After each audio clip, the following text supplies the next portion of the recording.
pushing the frontier of biotechnology and medical devices. He earned his PhD in electrical and computer engineering from Georgia Tech, following his master's in electrical engineering from University of Alabama at Birmingham, and a bachelor's in electrical and electronics engineering from American International University, Bangladesh, AIUB. His journey reflects an inspiring arc from Dhaka classrooms to world-leading research labs in the United States.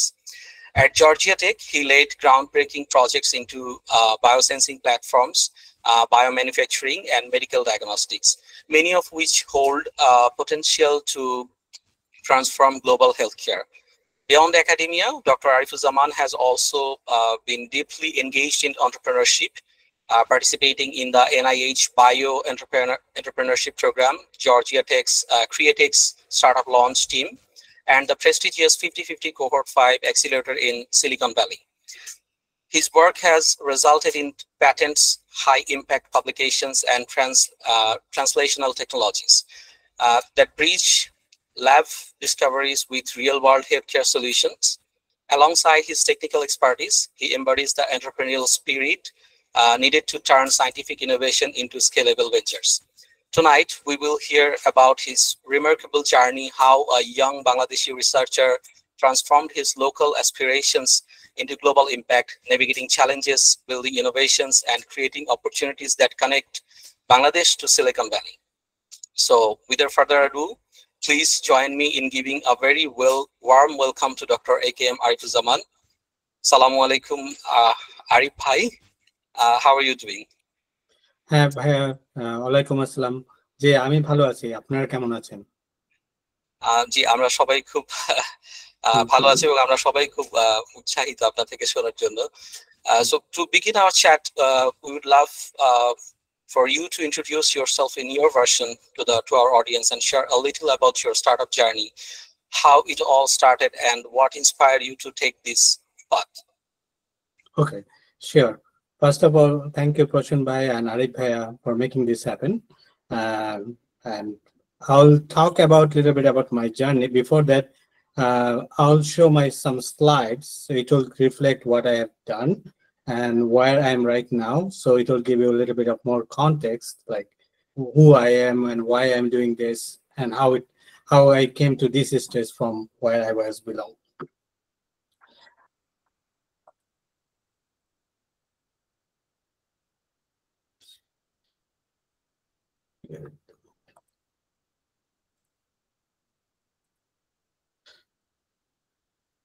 ভাইয়া কি আমার slide দেখতে পাচ্ছেন? দেখতে পাচ্ছি ভাইয়া। আচ্ছা, ঠিক আছে। তো ফার্স্ট অফ অল আমি যদি আমার জার্নিটা বলি, আমি বাংলাদেশে এআইবি থেকে ইলেকট্রিক্যাল ইঞ্জিনিয়ারিং এ আন্ডারগ্রেড করেছি। তারপর হচ্ছে আমি অ্যাজ এ লেকচারার হিসেবে 2010 থেকে 13 পর্যন্ত ছিলাম। 2014 আমি হচ্ছে ইউএসএ তে আসি মাস্টার্স করার জন্য।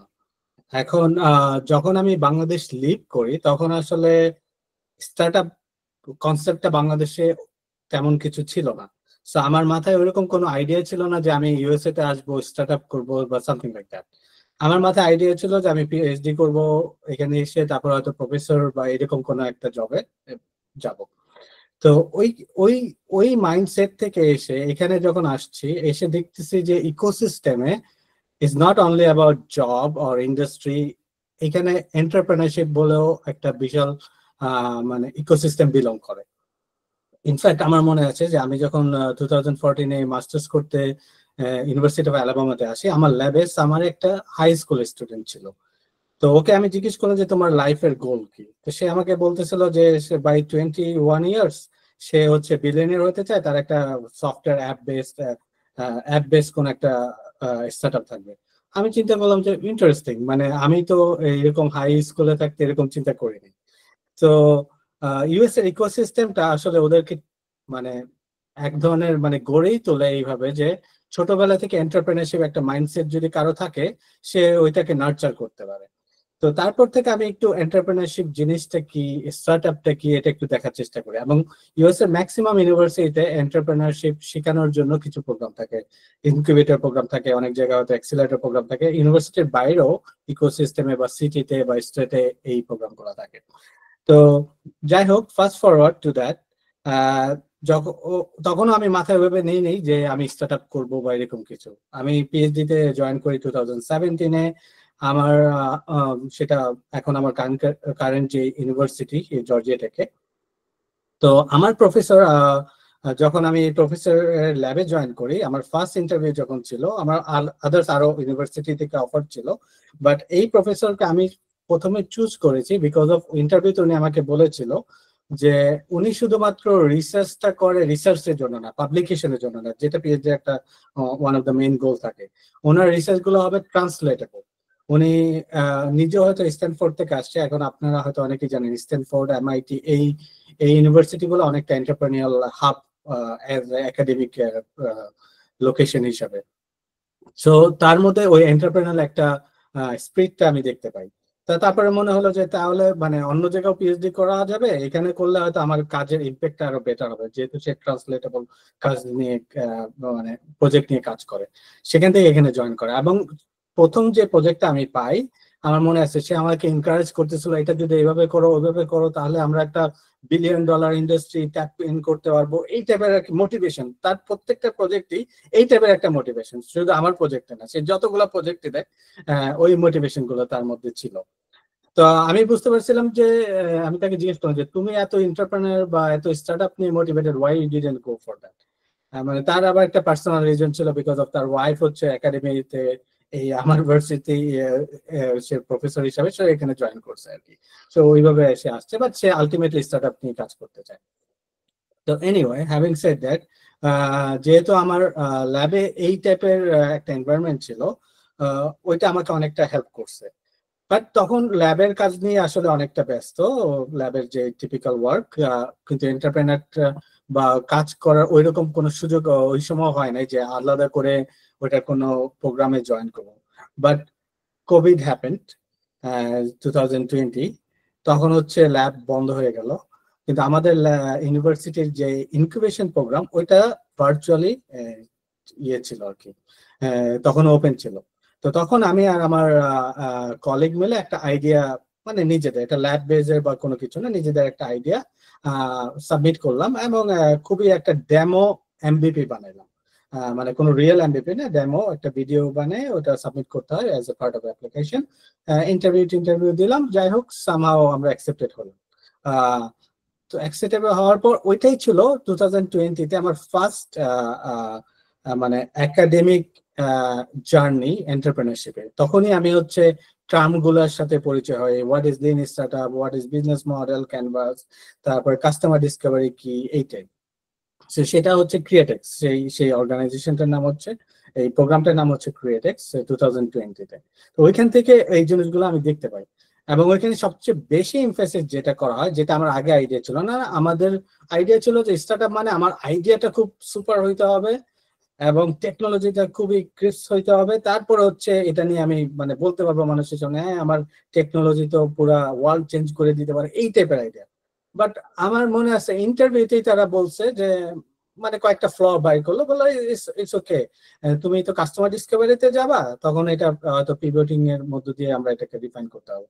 তো idea doesn't matter for them, the main thing হচ্ছে টিম। তারা টিমটা নিয়ে চিন্তা করলো যে আমরা কতটা ডেডিকেট থাকবো, আমাদের সেই ব্যাকগ্রাউন্ডটা আছে কিনা, টেকনিক্যাল ব্যাকগ্রাউন্ডটা এটা প্রোগ্রেস করার জন্য, এবং তারা রিলাই করতেছিল কাস্টমার ডিসকভারির উপর, যেভাবে আমি ওই ফিডব্যাকটা পাবো, ওই ফিডব্যাকের উপর প্রোডাক্ট মার্কেট ফিট হবে, তারপর হচ্ছে আমি এটাকে পিভট করে তো কারেক্ট একটা পজিশনে নিয়ে যাবো। এটা ছিল আমার প্রথম এক্সপিরিয়েন্স। তারপরে বুঝতে পারলাম যে আসলে স্টার্টআপের একটা প্রসেসের থ্রুতে যেতে গেলাম, 3 মান্থসের প্রোগ্রাম, এটা আমি একটা মানে জিনিস মাথায় আসলো। দেন অ্যাকচুয়ালি আমি এখন যে স্টার্টআপ করি, যেটা হচ্ছে আমার যার কো-ফাউন্ডার লজিসাইড, এই প্রজেক্টটা, এটা ল্যাবের একটা প্রজেক্ট, আমার ল্যাবের পিএইচডি এর একটা প্রজেক্ট, এটার আসে আমার ল্যাবে।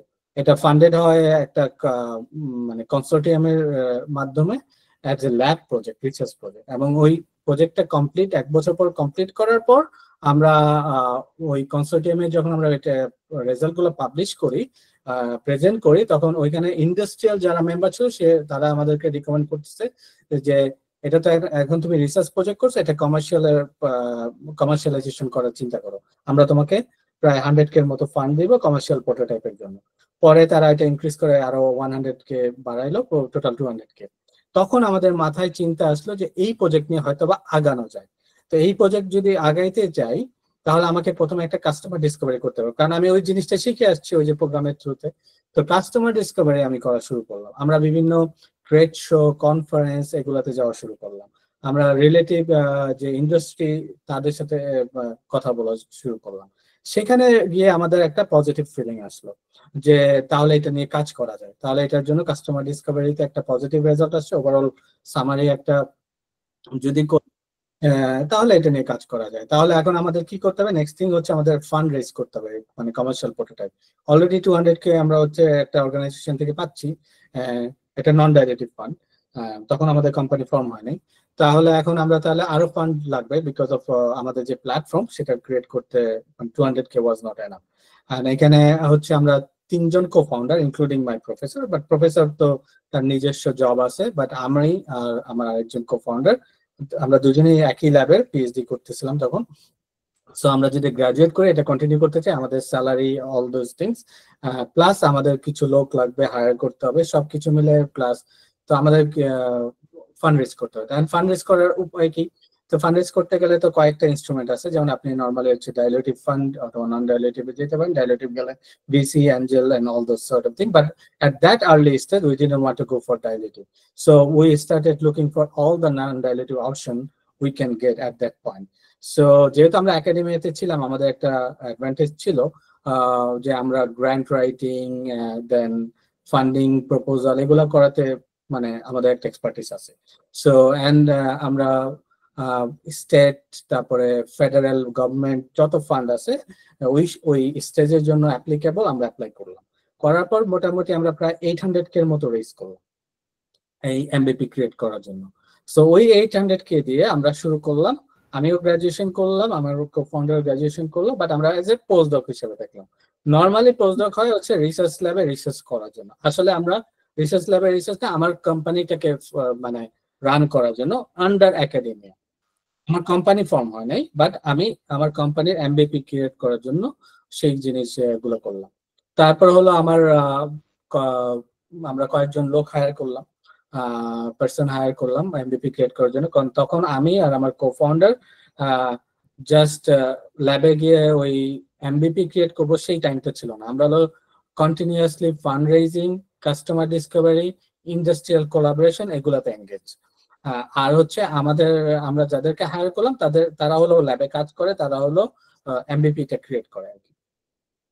ওইটা অনেকটা কম্পোনেন্ট ছিল। তো প্রত্যেক ওই টিমটাকে আমরা হচ্ছে গাইড করতাম আর কি। পড়লে আমরা মাঝে মাঝে হয়তো ল্যাবে গিয়ে দেখাই দিয়ে আসতাম। That was our job. Still now what we are doing same thing. So তারপর এই ফান্ড রেজ করার পর এখন ওইটা 2023-তে আমরা রেজ করলাম। ওইটা 2 বছরের জন্য মাইলস্টোনটা ছিল আর কি 800K। So end of this ইয়ার আমরা হচ্ছে ওই 800K এর মাইলস্টোন গুলো আর কি কমপ্লিট হবে। তো ইন দ্য মিন টাইম তখন আমরা চিন্তা করলাম মানে এই বছরের শুরুতে এখন আমাদের নেক্সট ফেজে যেতে হবে, নেক্সট ফেজে আবার ফান্ড লাগবে। তো আমরা চিন্তা করলাম, আমরা ক্যালকুলেট করলাম কত ফান্ড লাগবে নেক্সট 2 ইয়ারের জন্য। তো সেই জন্য আবার ফান্ড রেজিং আমরা এখন আবার যাচ্ছি। তো তার জন্য অনেক গভর্নমেন্ট ফান্ড আছে যেগুলো আমরা অ্যাপ্লাই করতে পারি, কিন্তু তার জন্য আমাদের কোম্পানি ফর্মেশন করতে হবে। সো এই বছরের এপ্রিলে মানে 2025 এর এপ্রিলে আমরা কোম্পানি ফর্ম করলাম, ডেলওয়ার সি কর্পোরেট যে কোম্পানি ফর্ম করলাম। তারপরে আমাদের যে প্যাটেন্ট আছে এই টেকনোলজি রিলেটেড সেটা ইউনিভার্সিটির আন্ডারে। সো আমরা তাদের সাথে নেগোসিয়েশনে মানে এখন হচ্ছে আসি সেটা লাইসেন্স করার জন্য আমাদের কোম্পানির আন্ডারে। যেহেতু আইপি আমরা যত টেকনোলজি ডেভেলপ করছি ইউনিভার্সিটির সব আইপি গুলো ইউনিভার্সিটি ওন করে। সো ওইখান থেকে আমি 2025 এর এপ্রিল থেকে আমরা এই কাজগুলোতে এঙ্গেজ হলাম। তারপরে আরো যে কমপ্লায়েন্স রেগুলেশন যে ফর্মালিটিস গুলো আছে সেগুলোতে এখন আমরা কাজ করতেছি, প্লাস ফান্ড রেজিং এর জন্য। এটা হলো ওভারঅল আমার হচ্ছে বাংলাদেশ থেকে এখনকার কোম্পানির 2025-এর যে জার্নি। আমি যদি আরেকটু ডিপে যাই, আমি এই ওভার দ্য টাইম 2020 থেকে 2025 পর্যন্ত আমি প্রায় 5টার মতো অ্যাক্সিলারেটর অ্যান্ড ইনকিউবেশন প্রোগ্রামে জয়েন করেছি। এর মধ্যে 2টাই ছিল আমার ইউনিভার্সিটির, একটা হলো ক্রিয়েটেক্স, যেটা প্রথমে আমি বললাম, তারপর আরেকটা হলো আমি এন্টারপ্রেনারশিপ অ্যাসিস্ট্যান্ট হিসেবে আমাদের ভেঞ্চার ল্যাব নামে একটা অর্গানাইজেশন আছে আমাদের ইউনিভার্সিটির আন্ডারে, সেখানেও আমি কাজ করেছি প্রায় 4 মান্থসের মতো। এটা আমার স্টার্ট আপ নিয়ে। তো 2টা প্রোগ্রামেই আপনি দেখবেন যে কাস্টমার ডিসকভারি আমাকে করতে হয়েছে, বাট ইনকিউবেশন প্রোগ্রামে আমাকে পিভটিংটা শেখানো হয়েছে, বাট এন্টারপ্রেনারশিপ অ্যাসিস্ট্যান্ট যখন আমি ছিলাম তখন আমাকে বিজনেস মডেলটা শেখানো হয়েছে। দেন আমি একটা ন্যাশনাল প্রোগ্রামে জয়েন করলাম, যেটা ইউএস এর ন্যাশনাল প্রোগ্রাম। অনেকগুলো আছে, এর মধ্যে একটা হতো এটা NIH, national institute of health এর আন্ডারে। সেখানেও আমি গেলাম, সেখানেও আমাকে first of all customer discovery, then ওইখানে আরো অপরচুনিটিস, ফান্ডিং অপরচুনিটি কি থাকে, যেহেতু এটা একটা ন্যাশনাল প্রোগ্রাম, তাদের যে অপরচুনিটিস গুলো ছিল ওগুলো আর কি আমাকে ট্রেন আপ করা হলো। দেন লাস্টলি আমি একটা ভিসির প্রোগ্রামে ছিলাম, এটা হলো San Francisco VC programme.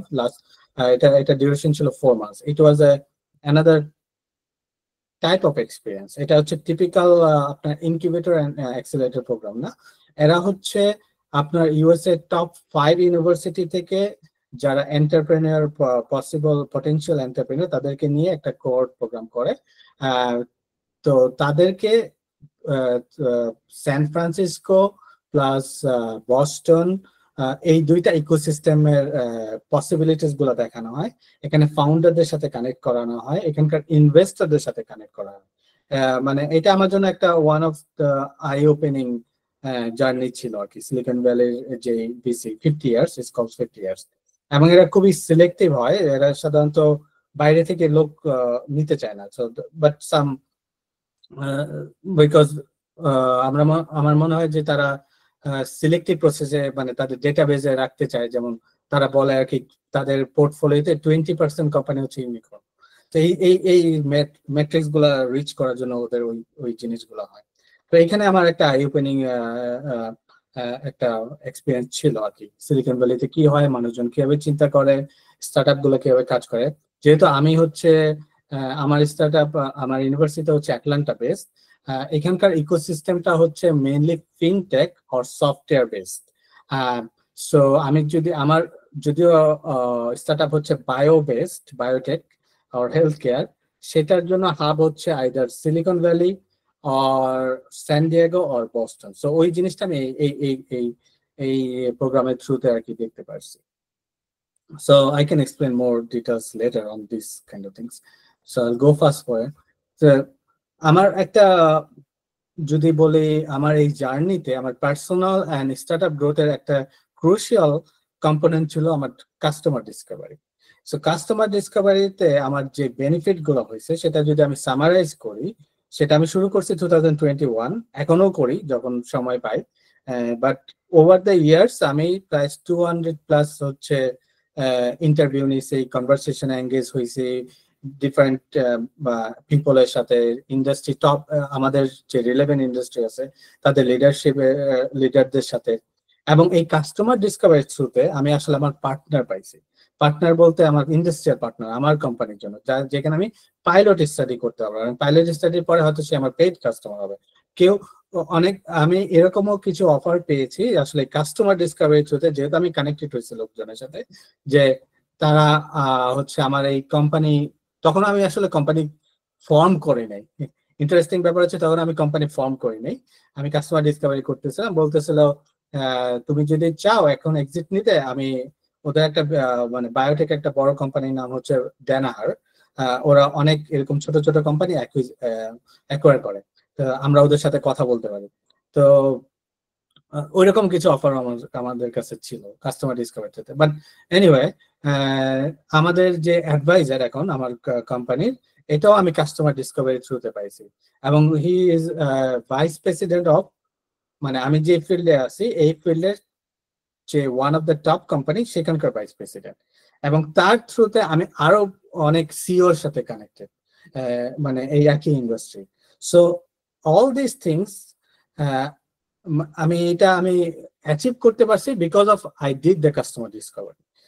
So I think it's a very important part একটা স্টার্টআপের জন্য, যে কাস্টমার ডিসকভারি করা। আদার দেন কাস্টমার ডিসকভারি একটা তো মেইন পার্ট হচ্ছে আপনি প্রোডাক্ট মার্কেট ফিট করাবেন, অথবা দেখতেছেন যে আপনার এটা ফিট করতেছে কিনা এই টাইপের, বা মানুষ এটা নিয়ে চিন্তা করে কিনা, বা পিভটিং করা। এটা ছাড়াও পার্সোনাল রিলেশনশিপটাও এখানে চলে আসে। এটা হচ্ছে আদার যে কম্পোনেন্ট করা, যেমন অ্যাডভাইজার ফাইন্ড করা, আমি আমার ইন্ডাস্ট্রিয়াল পার্টনারটা ফাইন্ড করা, সো এইগুলো আমি এখান থেকে পাইছি।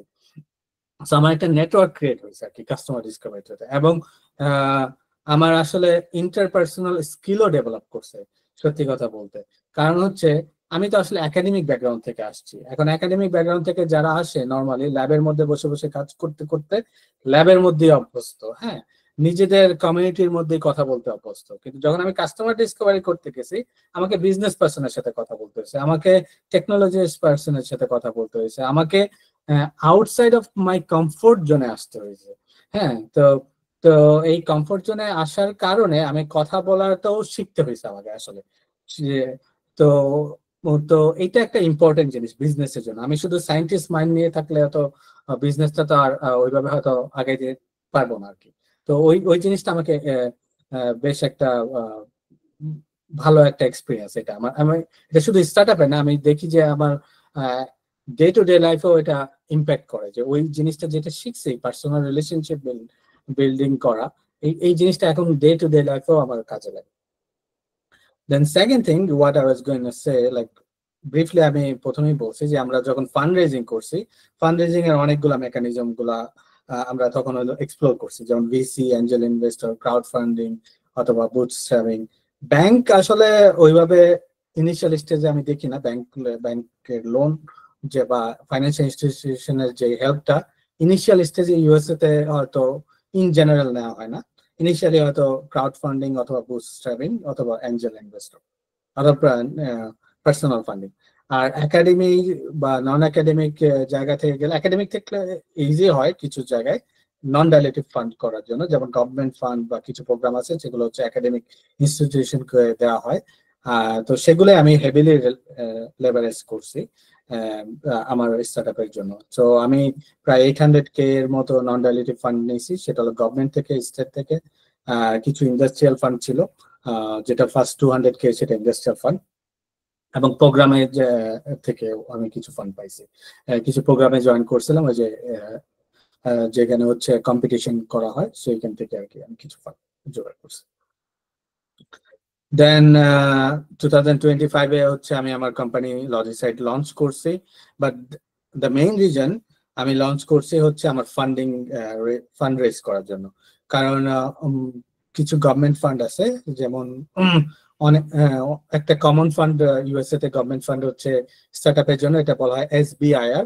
সেটা হচ্ছে প্রায় 2 বিলিয়নের মতো দেওয়া হয় দুইটা ফেজে, 2 ইয়ার্স এর জন্য। প্রথম ফেজে 400K, তারপর হচ্ছে প্রায় 1.2 থেকে 1.6 million dollar, so total $2 million. So ওইটা করতে গেলে আপনাকে হয়তো কোম্পানি খুলতে হবে। তো সেটার জন্য সেটা অ্যাপ্লাই করা হয়েছে, সেই জন্য আসলে কোম্পানি খোলা। তারপরেও আমরা যদি ভিসি বা এঞ্জেল ইনভেস্টর সব পাতে যাই, তাহলে তো কোম্পানি লাগবেই। সো সেখান থেকে আমার এই কোম্পানি খোলা। এখন আমরা লাইসেন্সিং এর জন্য আছি, তারপর হচ্ছে রেগুলেশন, কমপ্লায়েন্স, এগুলো দেখতেছি যে এটা কি কি প্রয়োজন আছে, বা mostly we figure out what we need. Fund raising এর এখন যে মেইন কাজটা করতেছি সেটা হলো ফান্ড রেজিং এর কাজ। আর পাইলট রানের আমরা কাজ করব, সেটা হচ্ছে আমাদের যে ইন্ডাস্ট্রিয়াল পার্টনার আছে তাদের সাথে হচ্ছে আমরা পাইলট রান গুলো শুরু করবো, যেটা হলো আমাদের যে প্ল্যাটফর্ম ওইটা ইন্ডাস্ট্রিয়াল সেটিং এ কিরকম পারফর্ম করে সেটা দেখার জন্য। So the last slide what I want to talk about, like highlights.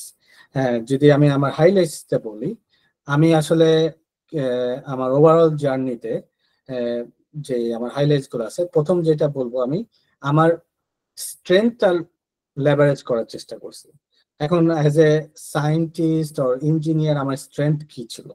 আমার স্ট্রেংথ ছিল, যেহেতু আমি ল্যাবে কাজ করি, পেপার পাবলিশ করি, তার মানে কি আমি নতুন নতুন ইনোভেশন চিন্তা করি। ইনোভেশনের পেপার যখন পাবলিশ করি তখন হয়তো আমাকে দেখতে হয় অন্যান্য পেপারে কি আছে আমার কোন জিনিসটা ইনোভেটিভ। সো এই অ্যানালিটিক্যাল অ্যানালাইসিসটা, তারপরে রাইটিং মানে স্কিলটা, যেটা হলো আমরা প্রচুর গ্র্যান্ট লিখতাম, পেপার লিখতাম, এই রাইটিং স্কিল এগুলাকে লেভারেজ করে আমি আমার ট্রান্সলেট করতেছি স্টার্টআপে। কারণ স্টার্টআপেও আপনি দেখবেন যে আপনার ওই যে প্রোডাক্ট মার্কেট ফিট করতে গিয়ে গ্যাপটা অ্যানালাইসিস করতে হয়। তো গ্যাপটা কি, যে হ্যাঁ ইন্ডাস্ট্রিতে এই প্রবলেমটা আছে অথবা মানুষ এই প্রবলেমটা ফেস করতেছে, তাহলে আমি এই সলিউশনটা নিয়ে আসতে পারি। তো সিমিলার টু ল্যাব, বাট ল্যাবের জিনিসটা আলাদা, বাট একই ধরনের চিন্তা ভাবনা কিছুটা নিয়ে আসতে পারে। তারপর রাইটিং স্কিল, গ্র্যান্ট কিভাবে লিখতে হয়। সো আমি ইউএস এর মোটামুটি যত বড় বড় গ্র্যান্ট আছে সবগুলোতেই গ্র্যান্ট লেখার এক্সপিরিয়েন্স আছে, যেহেতু আমি এখনো ইউনিভার্সিটি আন্ডারে আছি। সো ইউএস এর যত national science foundation, health institution, ডিফেন্সের গ্র্যান্ট, ডিওডি, ডারপা যদি নামগুলো বলি আর কি, সব গ্র্যান্ট লেখার এক্সপিরিয়েন্স মোটামুটি আমার হয়ে গেছে। তো এইগুলোই সেম আমি স্টার্টআপে যখন নিয়ে আসি, হয়তো ফরম্যাটটা ডিফারেন্ট, বাট আমার আছে। সো এগুলো আমি হেভিলি লেভারেজ করছি। তারপরে আমি আমার ইকোসিস্টেমের যেই আমি যে ইকোসিস্টেমে বিলং করি, যেমন আমি অ্যাটলান্টাতে আছি, অ্যাটলান্টাতে আমার আশেপাশে যত মানুষ হচ্ছে বিজনেস করে, যারা স্টার্টআপে রিলেটেড, আমার ইউনিভার্সিটিতে যে ইনকিউবেশন প্রোগ্রামে যারা আছে, আমার ইউনিভার্সিটিতে যারা ভেঞ্চার ল্যাবে আছে, ইউনিভার্সিটিতে আবার কমার্শিয়ালাইজেশনের জন্য ফান্ডও আছে যারা ম্যানেজ করে, এবং তাদেরকে বলছে তুমি কাকে চিনো আমাকে পরিচয় করায় দাও। মানে যতটা লেভারেজ করা যায় আমার ইকোসিস্টেম, আমার ইউনিভার্সিটির কথা আর কি। যখন আমরা কাস্টমার ডিসকভারি করতাম প্রথম দিকে ইউনিভার্সিটিতে বলতো যে তুমি তোমার, কারণ আমি একটা আননোন পার্সন, কোল্ড ইমেল যখন আমরা করি তাহলে 100টা করলে হয়তো বড় জোর 5টা ইমেলের রিপ্লাই পাওয়া যায়। কিন্তু কোল্ড ইমেলটা আমি যদি এরকম কাউকে করি যে আমার ইউনিভার্সিটি থেকে পড়ে ওই রকম একটা পজিশনে আছে, যদি বলে হ্যাঁ আমরা একই ইউনিভার্সিটি, উই আর আলাম, এই এই কথাগুলো বলে যদি বলি, তাহলে আমার কোল্ড ইমেলের রিপ্লাইটাও বেটার পাওয়া যায়। তারপরে আমি এই সেম জিনিস যখন আমি কোনো ট্রেড শো, কনফারেন্স এগুলাতে গিয়ে বলতাম, ও তুমি জর্জিয়া টেকের, হ্যাঁ হ্যাঁ আমরা এই করছি সেই করছি, একে চিনি তাকে চিনি, তারপরে কনভারসেশনটা যদি আমি ড্রাইভ করি, he feel more connected to me. So এই ইকোসিস্টেমটা আমি হেভিলি লেভারেজ করছি। দেন আমি আমার একাডেমিক পজিশনটা খুবই লেভারেজ করছি, কারণ হচ্ছে আমি যে বললাম যে 800K আমি রেজ করছি, 800K রেজ করে আমার যে ফার্স্ট এমবিপি বানানোর যে কাজগুলো করতেছিলাম, মাইলস্টোন গুলো ফুলফিল আপ করতেছিলাম, এবং লোকজন যাদেরকে হায়ার করছি, এটা 800K এর মধ্যে 2 ইয়ার্স এর মাইলস্টোন। সেম থিং আমি যদি আমার ইউনিভার্সিটির বাইরে এসে কোনো জায়গায় করি, আমার এটা করতে প্রায় $2 মিলিয়ন লাগবে। কারণ আমি যে লোককে হায়ার করছি, আমার ইউনিভার্সিটির আন্ডারে হায়ার করলে এক ধরনের মানে স্যালারি দিতে হয়, ইউনিভার্সিটির বাইরে হায়ার করলে আরেক ধরনের স্যালারি দিতে হয়। আমি যেই ল্যাবে কাজ করি, আমার কোনো আলাদা রেন্ট দিতে হয় না। আমি যে ফ্যাব্রিকেশন করি, ফ্যাসিলিটিস ইউজ করি, সেগুলো আমাকে কোনো আলাদা ফি দিত না। একাডেমিক ফি হচ্ছে খুবই লো। হ্যাঁ, তারপরে আমি যদি ইন্ডাস্ট্রি হিসাবে আসতাম, সেটা 2.5 টাইমস মোর আমাকে ওই ফি গুলো দিতে হতো। সো একাডেমিকে আমি লেভারেজ করছি এবং এখনো করতেছি, অ্যাজ এ পোস্টডক হিসাবে এখানে আছি, জাস্ট এই জিনিসটাকে লেভারেজ করার জন্য, যতটা লিন আমরা কাজ করতে পারি। সো এই জিনিসগুলো আমি যতটা পারি লেভারেজ করছি আমার স্টার্টআপে। দেন আমি তো কাস্টমার ডিসকভারি করলাম, কাস্টমার ডিসকভারিতে প্রায় 200+ ইন্টারভিউ, ইন্ডাস্ট্রি লিডারদের সাথে কানেক্টেড, অ্যাডভাইজার অনবোর্ডিং করলাম, ইন্ডাস্ট্রি পার্টনারও এখন আমার আছে। আসলে এখন আমার ইন্ডাস্ট্রি পার্টনার পাইপলাইনে এত আছে, আমি আসলে সার্ভ করার মতো আমার ক্যাপাবিলিটি নাই, কারণ আমার এত লোকজন নাই ওই সার্ভ করার জন্য। আমার কিন্তু মার্কেট আলাদা করে ক্রিয়েট করতে হয় না, আমার এই কাস্টমার ডিসকভারির থ্রুতেই, কানেকশনের থ্রুতেই আমি জিনিসগুলো করতে পারছি। তার তো এই পুরো জিনিসটাই, নেটওয়ার্কিংটা আসছে আমার হচ্ছে কাস্টমার ডিসকভারি থেকে। তো প্লাস আমি যে প্রোগ্রাম গুলাতে জয়েন করছি আর কি, যে 4-5টা প্রোগ্রামের কথা বললাম, ওগুলার মধ্যে আর কি, ওইখান থেকে আমি ইনভেস্টর, ইন্ডাস্ট্রি, তারপরে এগুলো খোলা নেটওয়ার্কিংটা আমি ক্রিয়েট করছি। এন্ড ফান্ডিং অপরচুনিটিস যদি বলেন, তাহলে আমার কাছে মনে হয় এখানেও আমি আমার একাডেমিক ব্যাকগ্রাউন্ডটা লেভারেজ করছি, কারণ কোথায় কিভাবে ফান্ড আছে ইন্টারনেট দেখে আপনি বের করতে পারেন। তারপরে আমাদের নিজস্ব ডেটাবেজ আছে, ইউনিভার্সিটি ডেটাবেজ আছে, বিকজ ইউনিভার্সিটি সরকার ফান্ডের উপর থাকে একাডেমিক ফান্ড, কিন্তু সেখান থেকে আপনি যখন আপনি যান, আপনি কমার্শিয়াল ফান্ড অপরচুনিটি গুলো দেখতে পাবেন। ওখানে কিন্তু এক ধরনের সফটওয়্যার আছে, সার্চ দিলেই পাওয়া যায় আর কি। বাট এই জিনিসগুলো আমি হচ্ছে আমার ইউনিভার্সিটির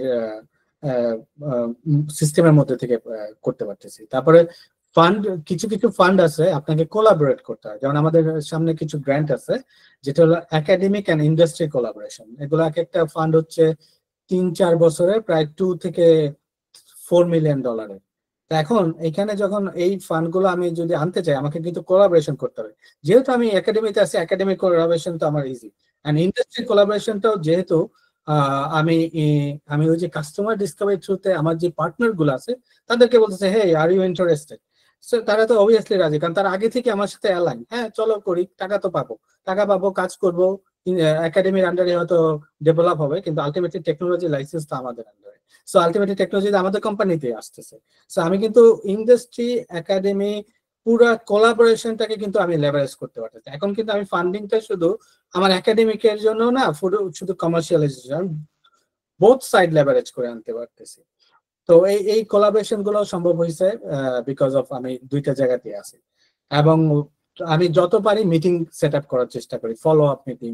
যে যদি মনে করেন একটা কনফারেন্সে গেলাম, কারোর সাথে মিট হলো, পসিবলি যে তাকে চিন্তা করতেছি সে আমার কোলাবোরেটর হইতে পারে, অথবা তার কাছ থেকে আমি কোনো অন্য একটা কানেকশন পেতে পারি, হয়তো 1 সপ্তাহ পরে বা 2 সপ্তাহ পরে আমি তার সাথে একটা মিটিং সেট আপ করার চেষ্টা করি। তারপরে ফলো আপে থাকি, প্রতি 2 মান্থস 3 মান্থস পর পর হচ্ছে আমি একটা আপডেট দিই, হেই আমার আজকে এই জিনিসটা হয়েছে, তোমার কোনো আপডেট আছে কিনা, সামহাও কানেকশন গুলো আর কি ধরে রাখার জন্য। তো এই কাজগুলো আমি হয়তো লেভারেজ করি। তো এগুলো হচ্ছে আমার হাইলাইট আপ আনটিল নাও, যে আমি আমার পাঠটা কিভাবে হচ্ছে এই পর্যন্ত করছি আর কি, এটাই যদি বলি। এখন আমি ভাইয়া আপনাদের কাছ থেকে বা অন্য কারো যদি কোনো কোশ্চেন থাকে তো আপনাদের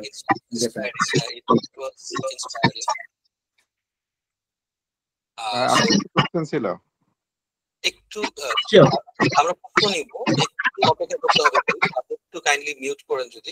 আমরা প্রশ্ন নিব, আমাদের কিছু মানে it's not a typical webinar, এটা একটা fireside chat, so definitely we have some questions and then আপনাদের থেকে আমরা কিছু কোশ্চেন নিব। সো ভাইয়া, যদি আমি আপনাকে একটু খুব পার্সোনাল লেভেলে জিজ্ঞেস করি, যে যখন আপনি দেশ ছেড়েছেন আজ থেকে কত বছর আগে? আমি 2013 এর ডিসেম্বরে। 13 এর ডিসেম্বরে, জি। এন্ড বিফোর দ্যাট আপনি টিচার ছিলেন, আপনি এআইবি থেকে শেষ করে এআইবি লেকচারার ছিলেন। লেকচারার ছিলাম, হ্যাঁ। রাইট।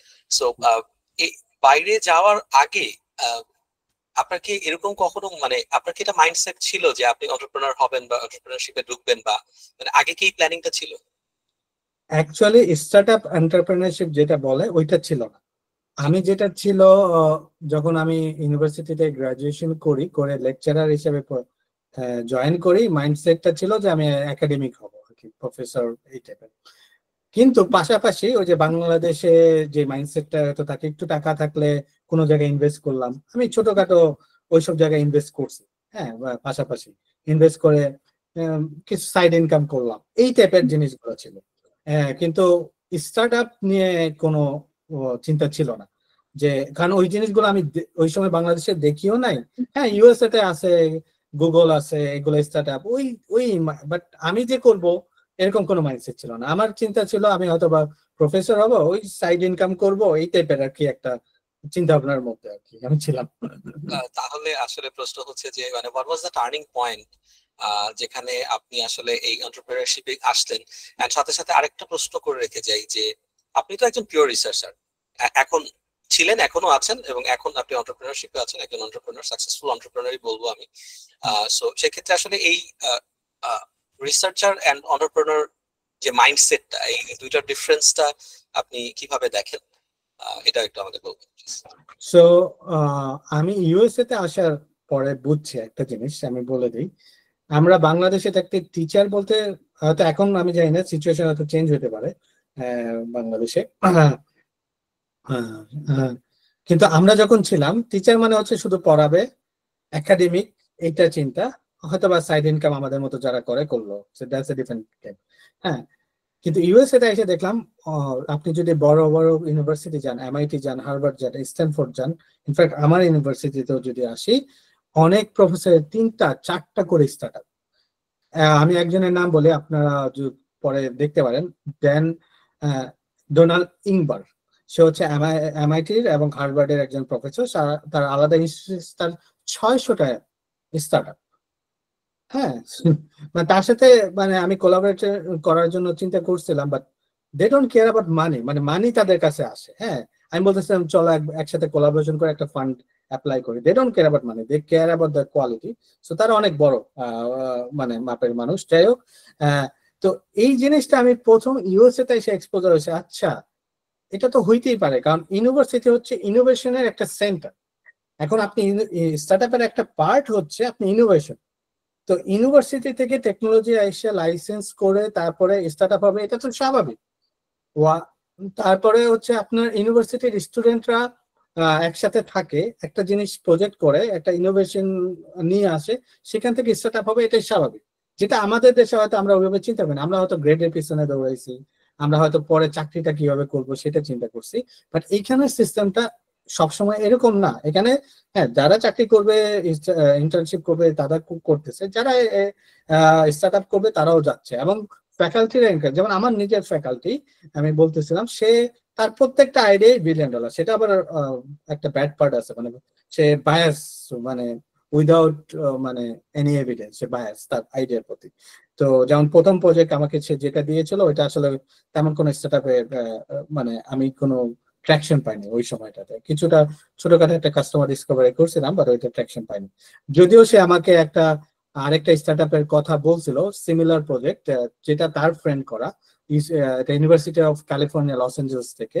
এবং তারা এখন প্রায় এফডিএ অ্যাপ্রুভ হয়ে এখন প্রায় $82 মিলিয়ন রেজ করছে কিছুদিন আগে আমি দেখলাম। So that was successful. I don't know if you pursue that idea will be successful or not, but at that point we didn't think about it.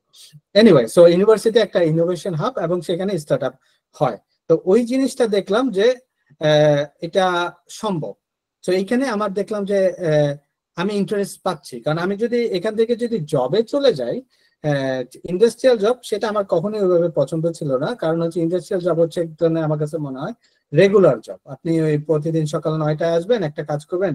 যদি বড় কোম্পানিতে কাজ করেন, একই কাজ হচ্ছে বছর পর বছর করতে থাকবেন। তো এটা এটা একটা, যদিও তারপরে মনে হলো এই জন্য আমি তখন বেশি নিতেছিলাম যে একাডেমিক পজিশনটা, প্রফেসর, কারণ এখানে আপনি একটু ইন্ডিপেন্ডেন্ট থাকবেন, ইন্ডিপেন্ডেন্ট রিসার্চ গুলো করতে থাকবেন। কিন্তু এখানেও একটা ক্যাভিয়েট আছে, ইউএসএ তে আসার পর এটা বুঝছি। কারণ এখানে আসলে সবকিছু আপনি আপনার মতো করতে পারেন, কিছু ফ্লেক্সিবিলিটি আছে। টাকা যেখানে বেশি থাকবে, ফান্ড তো লাগবে, ফান্ড যেখানে দিবে আসলে গভর্নমেন্টের, যেখানে বা ইন্ডাস্ট্রিয়াল ফান্ড যেদিকে যাবে, রিসার্চটা আপনার অ্যালাইন ওইভাবে করতে হবে। তারপরেও ইন্ডাস্ট্রিয়াল জবের থেকে এটা ফ্লেক্সিবিলিটি অনেক বেশি। তো সেইখান থেকে আমি চিন্তা করলাম তাহলে আমার ইন্ডিপেন্ডেন্সিটা স্টার্ট আপে আরো বেশি হবে। কারণ হচ্ছে আমি আমার শুধুমাত্র একাডেমিক হ্যাটটা পড়বো না, আমার বিজনেস হ্যাট পড়তে হবে, আমাকে এইচআর এর হ্যাট পড়তে হবে, আমাকে ম্যানেজারের একটা হ্যাট পড়তে হবে। That was more interesting to me, because আমি আগে থেকে একটু ইন্ডিপেন্ডেন্ট মাইন্ডেড। সো ইন্ডিপেন্ডেন্ট হলে আমি ওইখান থেকে চিন্তা করছি প্রফেসর হওয়া যাবে। এখন এসে দেখি স্টার্ট আপ তো আরেকটা ওয়ার্ল্ড, আমার কাছে এটা তো আরো ভালো লাগে। কারণ এখন আমি কিন্তু ল্যাবে নাই, ল্যাবে যাইতেও আমার ভালো লাগে না খুব একটা। আগে যেখানে পিএইচডি তে যখন আমি ছিলাম, এই আমি গত 3 বছর আগে দিন রাত আমাকে কাজ করতে হয়েছে ক্লিন রুমে। যদি কেউ জানে কিনা, ক্লিন রুমে হচ্ছে একটা ইয়েলো লাইট থাকে, ওইখানে হলো ফ্যাব্রিকেশন করতে হয়, সাদা লাইট ওইখানে পিছনে ঢুকতে পারে না। ইয়েলো লাইট দেখলে এখন আমার ট্রমা হয় আর কি, সত্যি কথা। যখন প্রথম ঢুকছি তখন এই ইয়েলো লাইট আমার, হ্যাঁ এইখানেই তো আসতে চাই, এটাই তো ড্রিম। যারা ইলেকট্রিক্যাল ইঞ্জিনিয়ার করে তারা জানে যে সেমিকন্ডাক্টর ফ্যাব্রিকেশনে আমরা বাংলাদেশে হয়তো ভিডিও দেখে থাকি, ইউটিউব, কোনো কোনো ক্লিন রুম হয়তো আমরা কখনো বাংলাদেশে, কিন্তু যখন আমি পড়তাম বাংলাদেশে সেমিকন্ডাক্টর ফ্যাব্রিকেশন, আমার কাছে মনে হচ্ছে যদি কোনোদিন ক্লিন রুমে যেতে পারতাম। যখন এখানে আসছি সারাদিন ক্লিন রুমে বসে থাকতাম, এখন ক্লিন রুম আমার কাছে ট্রমা লাগে। তো আমি যাই না, আমার যারা আছে আন্ডারে কাজ করে তারাই যায়। তো এখন আমার ওই বিজনেসটাই ভালো লাগে, বা ওই ওই মাল্টিপল হ্যাট নিয়ে কমিউনিকেশন, তারপরে আমার ফান্ড রেজ করা, তারপরে গ্র্যান্ট আনা, এগুলাই আমার আমার এখন মানে আমি এনজয় করি আর কি। জি ভাইয়া, বুঝতে পেরেছি। সো আপনি তো আসলে অনেক বড় বড় প্রোগ্রামের আসলে অংশ ছিলেন, লাইক, এবং পার্টিসিপেট করেছেন in NIH bio entrepreneurship 50-50 কোহর্টস।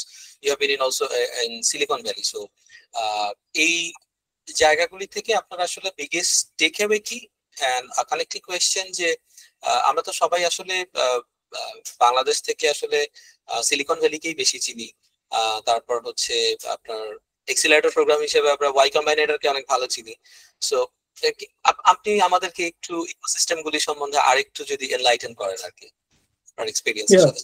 Sure ভাইয়া, সেম সেম আমিও যখন বাংলাদেশ থেকে আসি, হ্যাঁ, Silicon Valley is the best, সেটা এখনো ট্রু। এখন এইখানে আসার পরও যখন আমি এই সিস্টেমটার সাথে ফ্যামিলিয়ার না, তখনও মনে হয়েছে সিলিকন ভ্যালি ইজ বেস্ট।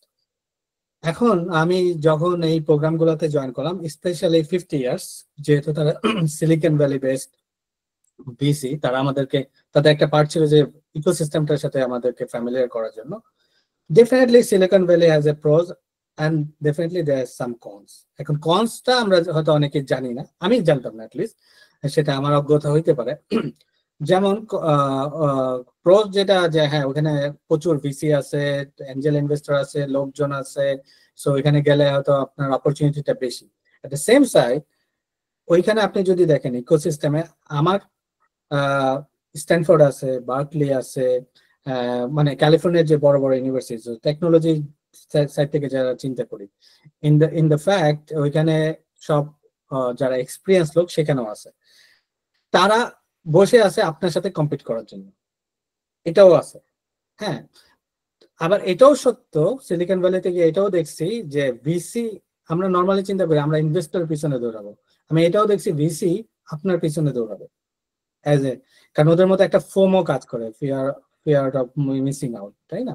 ওই জিনিসটা কাজ করে যে কোনো অপরচুনিটি তাদের কাছ থেকে হাতছাড়া না হয়। আপনি হয়তো তাকে কন্ট্যাক্টই করে নাই, সে আপনার সাথে কন্ট্যাক্ট করে কফি শপে নিয়ে গেছে আপনার সাথে কথা বলার জন্য। ইনফ্যাক্ট সে যদি মনে করে ওই একদিনে সে ফান্ড রেজ, মানে একদিন হয় না আসলে, মানে এক সপ্তাহের মধ্যে সে হয়তো ফান্ড আপনাকে রিলিজ করে। আবার এটাও সত্য, আপনি অনেক ঘুরেও হয়তো তার পিছনে আর কি আপনি হয়তো টাইম পাচ্ছেন। তো ফান ফ্যাক্ট যেটা আমি এখানে যেটা বুঝতে পারছি, আমার জন্য আমি যদি বলি, আমি যেমন বায়োটেকে, হ্যাঁ, তো বায়োটেকে আমার কস্টিংটা একটু বেশি কম্পেয়ার টু মানে আদার, যেমন আমি আমার একটা এমবিপি ক্রিয়েট করতে 800K চলে গেছে আর কি, হ্যাঁ। তো যেটা হয়তো আমি কিছু অন্য কোনো স্টার্টআপ বা সফটওয়্যার বেস গেলে আর একটু কমাই আনতে পারতাম। কিন্তু বায়োটেকের আমার যেহেতু কিছু স্পেসিফিক ফ্যাসিলিটিস লাগে, স্পেসিফিক পার্সন লাগে, সো আমার কস্টিংটা বেশি। এখন আমি চিন্তা করছি আমি যদি সিলিকন ভ্যালিতে যাই, আমার এখনকার নেক্সট মাইলস্টোন রেজ করতে হবে, যদি আমি অ্যাটলান্টাতে থাকি, $2.5 মিলিয়ন নেক্সট 2 ইয়ার্স এর জন্য। আমি যদি সিলিকন ভ্যালিতে যাই, এটা যাবে আমার $4 মিলিয়ন। এখন আমি $4 মিলিয়ন বার্ন করতে পারি, যেটা যেটা আমাকে ওই লেভেলের যদি অ্যাডভান্টেজ দেয়। এখনো আমি হচ্ছে পাইলট স্টাডি, যে পাইলট স্টাডির জন্য আমার অলরেডি ইন্ডাস্ট্রিয়াল পার্টনার, আমি জানি কি আমার পাইলট স্টাডি পার্টনার।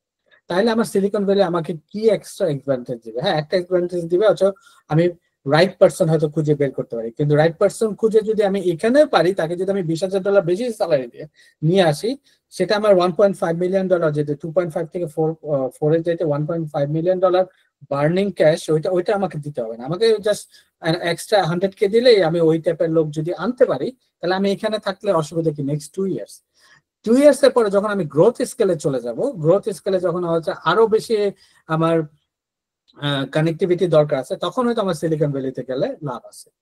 এখন আরেকটা ব্যাপার হচ্ছে, সিলিকন ভ্যালিতে ভিসিরা যেটা হচ্ছে টিপিক্যালি প্রি কোভিড, এখানে একটা কনসেপ্ট চলে আসে, pre covid and after covid. Pre কোভিডে অনেক ভিসি ছিল, অনেক ভিসি হচ্ছে যদি ফান্ড করে, তাহলে আপনাকে সিলিকন ভ্যালিতে বা যার যেখানে অফিস, এটা সিলিকন ভ্যালি বলে না, এটা যদি আপনার বস্টনে কেউ থাকে, সেখানকার ভিসি হয়, যে যদি ফান্ড করে আপনাকে চাবে আপনার কোম্পানিটা যাতে ওইখানে ফর্ম হয়। তাহলে হবে কি, সে ডে টু ডে, মানে প্রতি সপ্তাহে যদি 2 দিনও পারে, সে যাবে আপনার ওই কোম্পানিতে, কাজ চলতেছে, কারণ তাদের একটা বোর্ড সিট থাকে, তারা আপনার উপর একটা কন্ট্রোল থাকে আর কি। সো সেটার জন্য তারা চায়।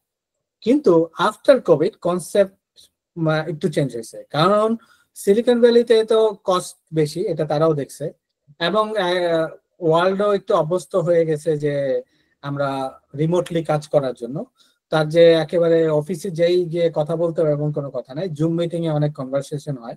এখন আমার যেমন ডে টু ডে লাইফে আমি প্রচুর কনভারসেশন হয়, প্রচুর মিটিং হয়, অনেক ইন্ডাস্ট্রি পার্টনার ইউএস এর এক এক স্টেটের থেকে, এবং সবই জুমে হয়, কারণ আমাদের লোকেশন থেকে অন্য একটা লোকেশন যেতে প্লেন দিয়ে যেতে হয় প্রায় 3 ঘন্টা 4 ঘন্টা, so it's not possible so সবসময়। তো এই জন্য সবাই এটাতে অভ্যস্ত হয়েছে, তো ভিসিরাও ওই জিনিসটা বুঝতে পারছে, তাদের জন্য কস্ট সেভিং হয়ে যায়। তো ওই ক্ষেত্রে আমরা এখন চিন্তা করে দেখতেছি যে 2.5 মিলিয়ন আমি যদি ভিসি ফান্ড রেজ না করি, আমি নন ডাইলেটিভ এখনো চিন্তা করতেছি 2.5, অথবা মিক্স নন ডাইলেটিভ প্লাস সাম মেবি অ্যাঞ্জেল ইনভেস্টর, তাহলে আমার সান ফ্রান্সিসকোতে যাওয়ার দরকার নেই, কারণ আমি ইকোসিস্টেমটা দেখে আসছি এবং ইকোসিস্টেমের কনসেপ্টটা দেখে আসছি, ওইটা প্রোস কি আমি এটাও জানি। এবং আমি এটাও দেখলাম যে শুধু সিলিকন ভ্যালিতেই যাইতে হবে এমন কোনো কথা নাই। যেমন আমার বায়োটেকের হাব শুধু Silicon Valley, Silicon Valley overall sector agnostic, কিন্তু আপনার বায়োটেকের হাব হচ্ছে বস্টনে বিশাল বড়, because of MIT, Harvard and lot of bio companies are there. So Boston একটা বিশাল। যেমন আবার যদি আপনার ক্লাইমেট অর অর আপনার ক্লাইমেট বেস যেই এনভায়রনমেন্টাল এই টাইপের টেকনোলজি যদি হয়, নিউ ইয়র্কে বিশাল বড় হাব, স্যান ডিয়েগোতে বায়োটেক, আটলান্টাতে হচ্ছে ফিনটেক সফটওয়্যার। সো হাব আছে, এই এক একটা জায়গায় এক এক হাব, এবং এক এক জায়গায় আপনার কস্টিংটাও ওইভাবেই মানে লাগে।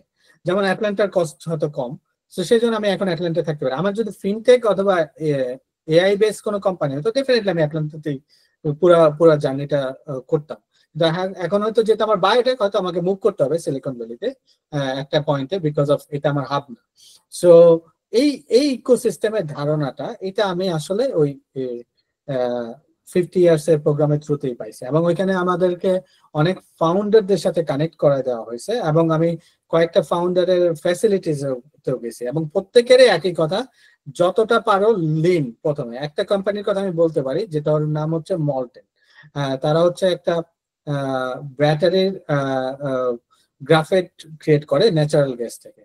ওদের যে ফ্যাসিলিটিস গুলো ছিল, মানে ইনফ্রাস্ট্রাকচারটা, আমি ওদেরকে জিজ্ঞেস করলাম যে তুমি সিলিকন ভ্যালিতে এই আর্লি স্টেজে এটা কিভাবে তুমি মানে রান করাইতেছো। সে বলে ওই ওই ফ্যাসিলিটিস যেটা আছে, আমার কাছে ধারণা ছিল যে ওদের অ্যাটলিস্ট 50 to 60 পিপল থাকবে ওই ফ্যাসিলিটি রান করে, তারা 10 জন মাত্র লোক নিয়ে সে কাজ করায়। এবং সে বলতেছে, আমি বলি তুই কত টাকা রেস করছো? সে বলে যে আমি তো রেস করছি সব নন ডাইলেটিভ ইনিশিয়ালি, এখন তার ডাইলেটিভ গেছে। ইনিশিয়ালি ডিফেন্স রিলেটেড যে ফান্ড আছে ওইখান থেকে সে রেস করছে, এবং রেস করে সেই টাকা সে ব্যাংকে জমা রাখছে, ব্যাংক থেকে যে ইন্টারেস্ট দেয় সেই ইন্টারেস্ট দিয়ে সে কোম্পানি রান করে ওই ফ্যাসিলিটিস। এতটা লিন পজিশনে সে রান করতেছিল। তো তো আমি বুঝলাম যে না, তাহলে তো মানে হ্যাঁ, এখন টাকা থাকলেই আমি সিলিকন ভ্যালিতে গেলাম মানে ব্লাইন্ডলি এন্ড সবকিছু হবে এরকম কোনো মিনিং না। আমরা যদি একটু ক্যালকুলেটিভ ওয়েতে চিন্তা করি, ইকোসিস্টেমটা অ্যানালাইসিস করি, আমার কি নিড সেটা চিন্তা করি, আমি কোন স্টেজে আছি, তাহলে হয়তো বা আমাকে সবসময় স্যান ফ্রান্সিসকোই যেতে হবে সব স্টেজেই, এটা ট্রু না। ডেফিনেটলি ওটার অ্যাডভান্টেজ আছে এক ধরনের, সেটা আলাদা, বাট আমি আমার জার্নির যেটা আর কি চিন্তা করি এইভাবে। বুঝতে পেরেছি ভাইয়া। আসসালামু আলাইকুম। এই আমি একটু কথা বলি। আসসালামু আলাইকুম। জি, আরিফুজ্জামান ভাইয়া, আমাদের প্রজেক্ট ডিরেক্টর স্যার বিট প্রকল্পের স্যার আছেন আমাদের সাথে, স্যার একটু আপনার সাথে সরাসরি কথা বলবেন। ভালো আছেন আরিফ? হ্যাঁ জি, আলহামদুলিল্লাহ ভালো। আপনি কেমন আছেন? আছি, আল্লাহর রহমতে ভালো আছি। আমি শুনলাম এতক্ষণ আপনার, আসলে এদের জন্য, আমাদের যে স্টার্টআপ যারা, তাদের জন্য এটা খুবই উৎসাহমূলক কথা।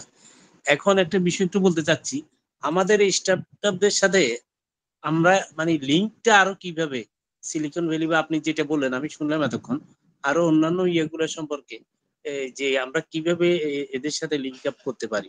আমার প্রজেক্টটা ধরেন আইসিটি ডিভিশনে বাংলাদেশ আইটি পার্কে, হ্যাঁ, আমাদের এখানে যারা স্টার্টআপ আছে সবাই আমাদের এই প্রজেক্ট আন্ডারে ট্রেন্ডার। তো আমরা চাচ্ছি যে এটার মানে যেটা বললাম যে ইকোসিস্টেম বিল্ড আপ, আর পাশাপাশি হলো সাস্টেইন করার বিষয়টা। আমাদের এখানে কিন্তু ভালো ভালো উৎসাহ আছে, চেষ্টা করে, মন খারাপ ভাবও দেখি অনেকের, প্রচুর পরিশ্রম করছে, কিন্তু ইন্টারন্যাশনাল লেভেলে যেটা, যে আমাদের ভিসিদের সাথে তাদের কানেকশনটা, এইটার উপরে আপনি একটু নিজে একটু চিন্তা ভাবনা করেন। আজকে কিছু বলার দরকার নাই, আর দরকার হলে আমরা আরেকটা সেশন করবো। আমাদের আরিফ আছে তো প্রোগ্রাম ম্যানেজার, কিভাবে এরা একটু মানে ওই গাইডলাইন গুলো পেতে পারে, বা আপনি যদি একটু মানে ইয়ে করে, আপনি যেহেতু আছেন ওইখানে, এটা মানে এদের জন্য একটু মানে বিশাল একটা সুযোগ। আমি তো মনে করি যে ওরা আজকে আমি যেমন অনেক কিছু জানলাম, যে আমি নিজেই অনেক কিছু জানলাম, তো আমাদের স্টার্টআপ যারা আছে তারাও অনেক কিছু জানতে পারছে। তো আপনার কাছে আমার অনুরোধ থাকবে এই বিষয়টা নিয়ে, যে তারা যাতে মানে লিঙ্কটা কিভাবে ভিসিদের সাথে তারা এগুলা, আপনি বলছিলেন যে তারা তো আসলে জুমের মাধ্যমে বিভিন্ন অনলাইনে যদি পিচ গুলা দেখাতে পারে, সেখানে কিভাবে আরো কানেক্টেড হয়। আমাদের এই স্টার্টআপ গুলো বাংলাদেশের সবচেয়ে মানে এই স্টার্টআপদের মতো এটি হলো বড় প্ল্যাটফর্ম এখন পর্যন্ত, সরকারিভাবে বলি কিংবা বেসরকারিভাবে এটা বড় প্ল্যাটফর্ম স্টার্টআপদের। জি ভাই, আমি অ্যাক্সিলারেটিং বাংলাদেশের ডেফিনেটলি নাম জানি। ইউএসএ তে বসে থাকলেও সবার আগে আমি হয়তো নাম শুনছিলাম হচ্ছে জিপি অ্যাক্সিলারেটর, তারপরে রবি আরভেঞ্চার, তারপরে এসে নাম শুনছি অ্যাক্সিলারেট এবং অ্যাক্সিলারেটিং বাংলাদেশ, সেটা হচ্ছে গভর্নমেন্ট ফান্ডের, বাকিগুলো তো প্রাইভেট। এন্ড দেন আমি নিজেও একটা আরিফ ভাইয়াকে বলতেছিলাম, হোসেন ভাইয়াকে, যেহেতু আমি বাংলাদেশ ইকোসিস্টেমে একটু ইনভলভ হতে চাচ্ছিলাম, কি কয়েকটা ফাউন্ডারের সাথে কথা বলতেছিলাম এবং আরিফ ভাইয়ের নাম অনেক জায়গায় চলে আসছে। সো তারপর আমি আরিফ ভাইকে আরিফকে তো আমি বলি যে আরিফ হলো বাংলাদেশে আসলে স্টার্টআপদের যে বলে না কোষের প্রাণ হলো নিউক্লিয়াস, আরিফ অনেকটা এমন, কারণ আমি খুব প্রফেশনালি কাজ করি, হ্যাঁ, এবং আরিফকে আমি কাছ থেকে যেটা দেখি, মানে একটা বিষয় আছে কি বুঝের বিষয়, আমাদের দেশে স্টার্টআপ মানে বিষয়টাই কিন্তু অনেকে পুরো বুঝে না, হয়তো অনেক বড় বড় পদে থাকলেও বুঝে না। কিন্তু আমি দেখলাম আমাদের আরিফের যে টিমটা আছে এবং তারা যে এদের মেন্টরিং করে বা সবকিছুতে, আমাদের স্টার্টআপদের মধ্যে কিন্তু বিশাল একটা মানে এই যে তাদের যে মানে এই আইডিয়াটা বোঝায় স্টার্টআপ কি বা বিজনেসটা কি, বিজনেসে কোথায় কাজ করতে হবে। আজকে আপনাকে একটা উদাহরণ দিই, আমাদের একজন স্টার্টআপ আজকে বললো যে আমি 2.5 বছর যাবত কাজ করি, ব্যবসায় কি বুঝতাম না, কিন্তু এই গত এই তার কিছুদিন আগে পিচ দিয়ে আসছি, বলছে গত 1 মাসে আমি যতটুকু জানছি 2.5 বছরে এটা জানিনি। তো আমার কাছে এটাই ভালো লেগেছে, এটাই তো আসলে মানে ওদের পারফরমেন্স। তো এই ক্ষেত্রে আসলে একেবারে মানে আপনার আমাদের সরকারের পক্ষ থেকে যতটুকু যে লেভেলে করা, যে আমাদের আমি তো আমার সচিব স্যারের সাথে সবসময় ইনফর্ম করি সব বিষয়গুলা, যে আমাদের সরকারের পক্ষ থেকে যে বিষয়গুলো যখন যেটা করার আমরা কিন্তু সবকিছু ওইভাবে চেষ্টা করবো আর কি আমাদের পক্ষ থেকে। আমরা আপনার সহযোগিতা চাচ্ছি এই কারণে, যেহেতু আপনি সেখানে বাইরে আছেন, সেখানে মানে সহযোগিতাটুকু আমরা আরো ভালো মতো পেতে পারি আর কি, সবকিছু মিলে। এই জন্য আপনি একটু আপনার কাছে অনুরোধ থাকবে এটা, যাতে আমরা মানে আমাদের প্রোগ্রামটার সাথে আপনার আরো মানে এঙ্গেজমেন্ট চাচ্ছি। ধন্যবাদ। থ্যাংক ইউ ভাই, আমি নিজেও আসলে ইচ্ছুক, আমি এটা আরিফ ভাইকে বলছি, ডেফিনেটলি আপনি যে কমেন্টটা করছেন এবং সেটা আরেকটু আমি হয়তো আমরা নিজেরা বসে একটু দেখবো যে এটা কিভাবে একটা পাইপলাইন আনা যায়।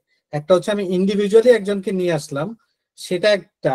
আরেকটা হলো যে আমি যদি কারোর সাথে পাইপলাইনে বা অ্যাক্সিলারেটিং বাংলাদেশ বা আপনাদের যে ইনিশিয়েটিভ, আমি হয়তো এখনো পুরাটাই ফ্যামিলিয়ার না, বাট এইখানে যদি আনতে পারেন তাহলে হচ্ছে আরো বেটার, তাই না? যদি আপনি ইকোসিস্টেমের মধ্যে, তাহলে আপনি এটা করতে পারেন। আরেকটা হলো ইন্ডিভিজুয়াল লেভেলে একজন কোন স্টার্টআপ আসলো, সেটা আরেকটা প্রসেস। আরেকটা হলো যে আপনি আপনার ইকোসিস্টেমে যদি কাউকে ইন্টিগ্রেট করেন, যেমন এটা আপনি ইন্ডিয়াতে দেখবেন প্রচুর আছে। হ্যাঁ, তো আমাদের যদি ক্লোজ ইকোসিস্টেমে যদি দেখি, যেমন আমি নিজে দেখছি আর কি, আমি এটা আরিফ ভাইয়ের সাথে একটু দুঃখ করলাম আর কি, যে আমি যে কোহর্ট গুলাতে গেছি, হয়তো আমার পুলটা খুবই ছোট, প্রত্যেকটা কোহর্টে হয়তো 50 জন বা 100 জন ফাউন্ডার ছিল, বাট আমি ছাড়া কোনো বাংলাদেশি ছিল না আসলে। বাট সেখানে 20% বা 40% অনেক সময় ইন্ডিয়ান ফাউন্ডাররা ছিল। সো তারা আগায় গেছে, তারা জানে হয়তো ইকোসিস্টেম সম্পর্কে, হ্যাঁ, যেটা হয়তো আমি ইউএসএ তে এসে অনেক প্রোগ্রামের থ্রুতে গিয়ে হয়তো জানছি, তারা আগে থেকেই জানে। সো আমি যদি ওইটাও চিন্তা করি, তাহলে ডেফিনেটলি বাংলাদেশে আমার তো মার্কেট বড়, হ্যাঁ, তো মার্কেট বড়, বাংলাদেশে আমার ট্যালেন্ট আছে, আমি তো প্রাউড ফিল করি। বা ইউএসএ এমন কোনো কোম্পানি নাই, বড় ছোটখাটো কোম্পানি থাকতে পারে, ইউএস এর এমন বড় কোনো কোম্পানি নাই যেখানে বাংলাদেশি নেই। আমি যে স্টেটে যাই, যে কোম্পানিতে যাই, বাংলাদেশে একজন পাওয়া যায়, তাহলে ট্যালেন্ট তো আছে। এই একই বাংলাদেশি আমরা এসে এখানে কাজ করতেছি, তাহলে একই তো। Thank you sir. আরিফ ভাই, আমি শুনছিলাম আর কি এতক্ষণ, আমি I was like join in. So sir যেহেতু জয়েন করলো, আমি একটু ইন্ট্রোডিউস করে দিই। আমাদের আসলে এক্সট্রিম বাংলাদেশ প্রোগ্রামটার একটা মেজর পার্ট ফান্ডেড বাই হচ্ছে আপনার digital entrepreneurship and innovation ecosystem development project, এটার নাম হচ্ছে ডিড। আর এই প্রজেক্টের আন্ডারে এই যে প্রোগ্রামটা সেটা স্টার্ট আপ প্রোগ্রাম। এই প্রোগ্রামটা আসলে আমরা অ্যাক্সিলেন্টিং বাংলাদেশের ব্যানারে করি, সো দ্যাট এটা একটা ব্র্যান্ডিং হয় আসলে। সো প্রজেক্টের নাম তো আসলে ব্র্যান্ড হিসেবে করা যায় না, so that's why we are doing this. And Manzoor sir is the director of this project. So আপনার আজকের পুরো জার্নিটা শুনে আসলে আমি তো শুনতেছিলাম, and Roshan was asking questions, so it was going good. আমি আসলে ইন করব কিনা করব না বুঝছেন, স্যার যেহেতু ইন করলেন and asked for help. Okay, you understand that যে আপনার still the journey is very smooth, মানে আপনার যে জার্নিটা আছে এটা যেভাবে আপনি স্মুথলি কথা বলেন এই জন্য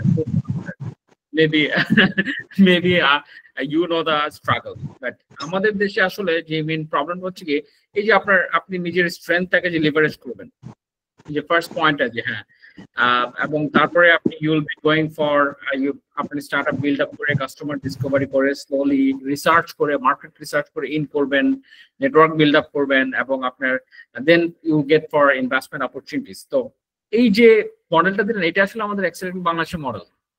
So yeah, exactly same thing we do actually. Mainly আমরা শুরুর দিকে ফাউন্ডার দিকে তাদের নিজেদেরকে ডিসকভার করতে বলি, তাদের স্কিল এরিয়া এক্সপ্লোর করতে বলি এবং রিসার্চ করতে বলি, দেন নেটওয়ার্ক ক্রিয়েট করে ফান্ডিং রেজ করতে বলি। সো এটা একটা মেজর প্রবলেম ছিল দীর্ঘদিন বাংলাদেশে।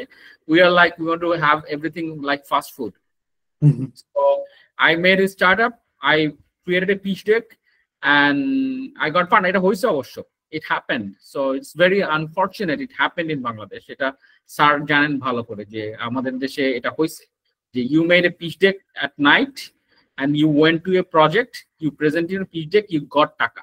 ওকে, ঘটনাটা ঘটার কারণে আসলে ইকোসিস্টেমটা শুরুর দিকে নষ্ট হয়ে গেছিল ব্যাক ইন 2017, 18, 19 এর দিকে। আসলে সবাই মনে করে স্টার্টআপ মানে হচ্ছে একটা প্রেজেন্টেশন করে টাকা তোলা। দ্যাটস ট্রু, বুঝছেন ভাই, এটা আসলে প্র্যাকটিক্যাল ফ্যাক্ট। So এখন যেটা হচ্ছে আস্তে আস্তে করে as at Accelerating Bangladesh আমরা আপনার we try to establish this fact, but challenges are there.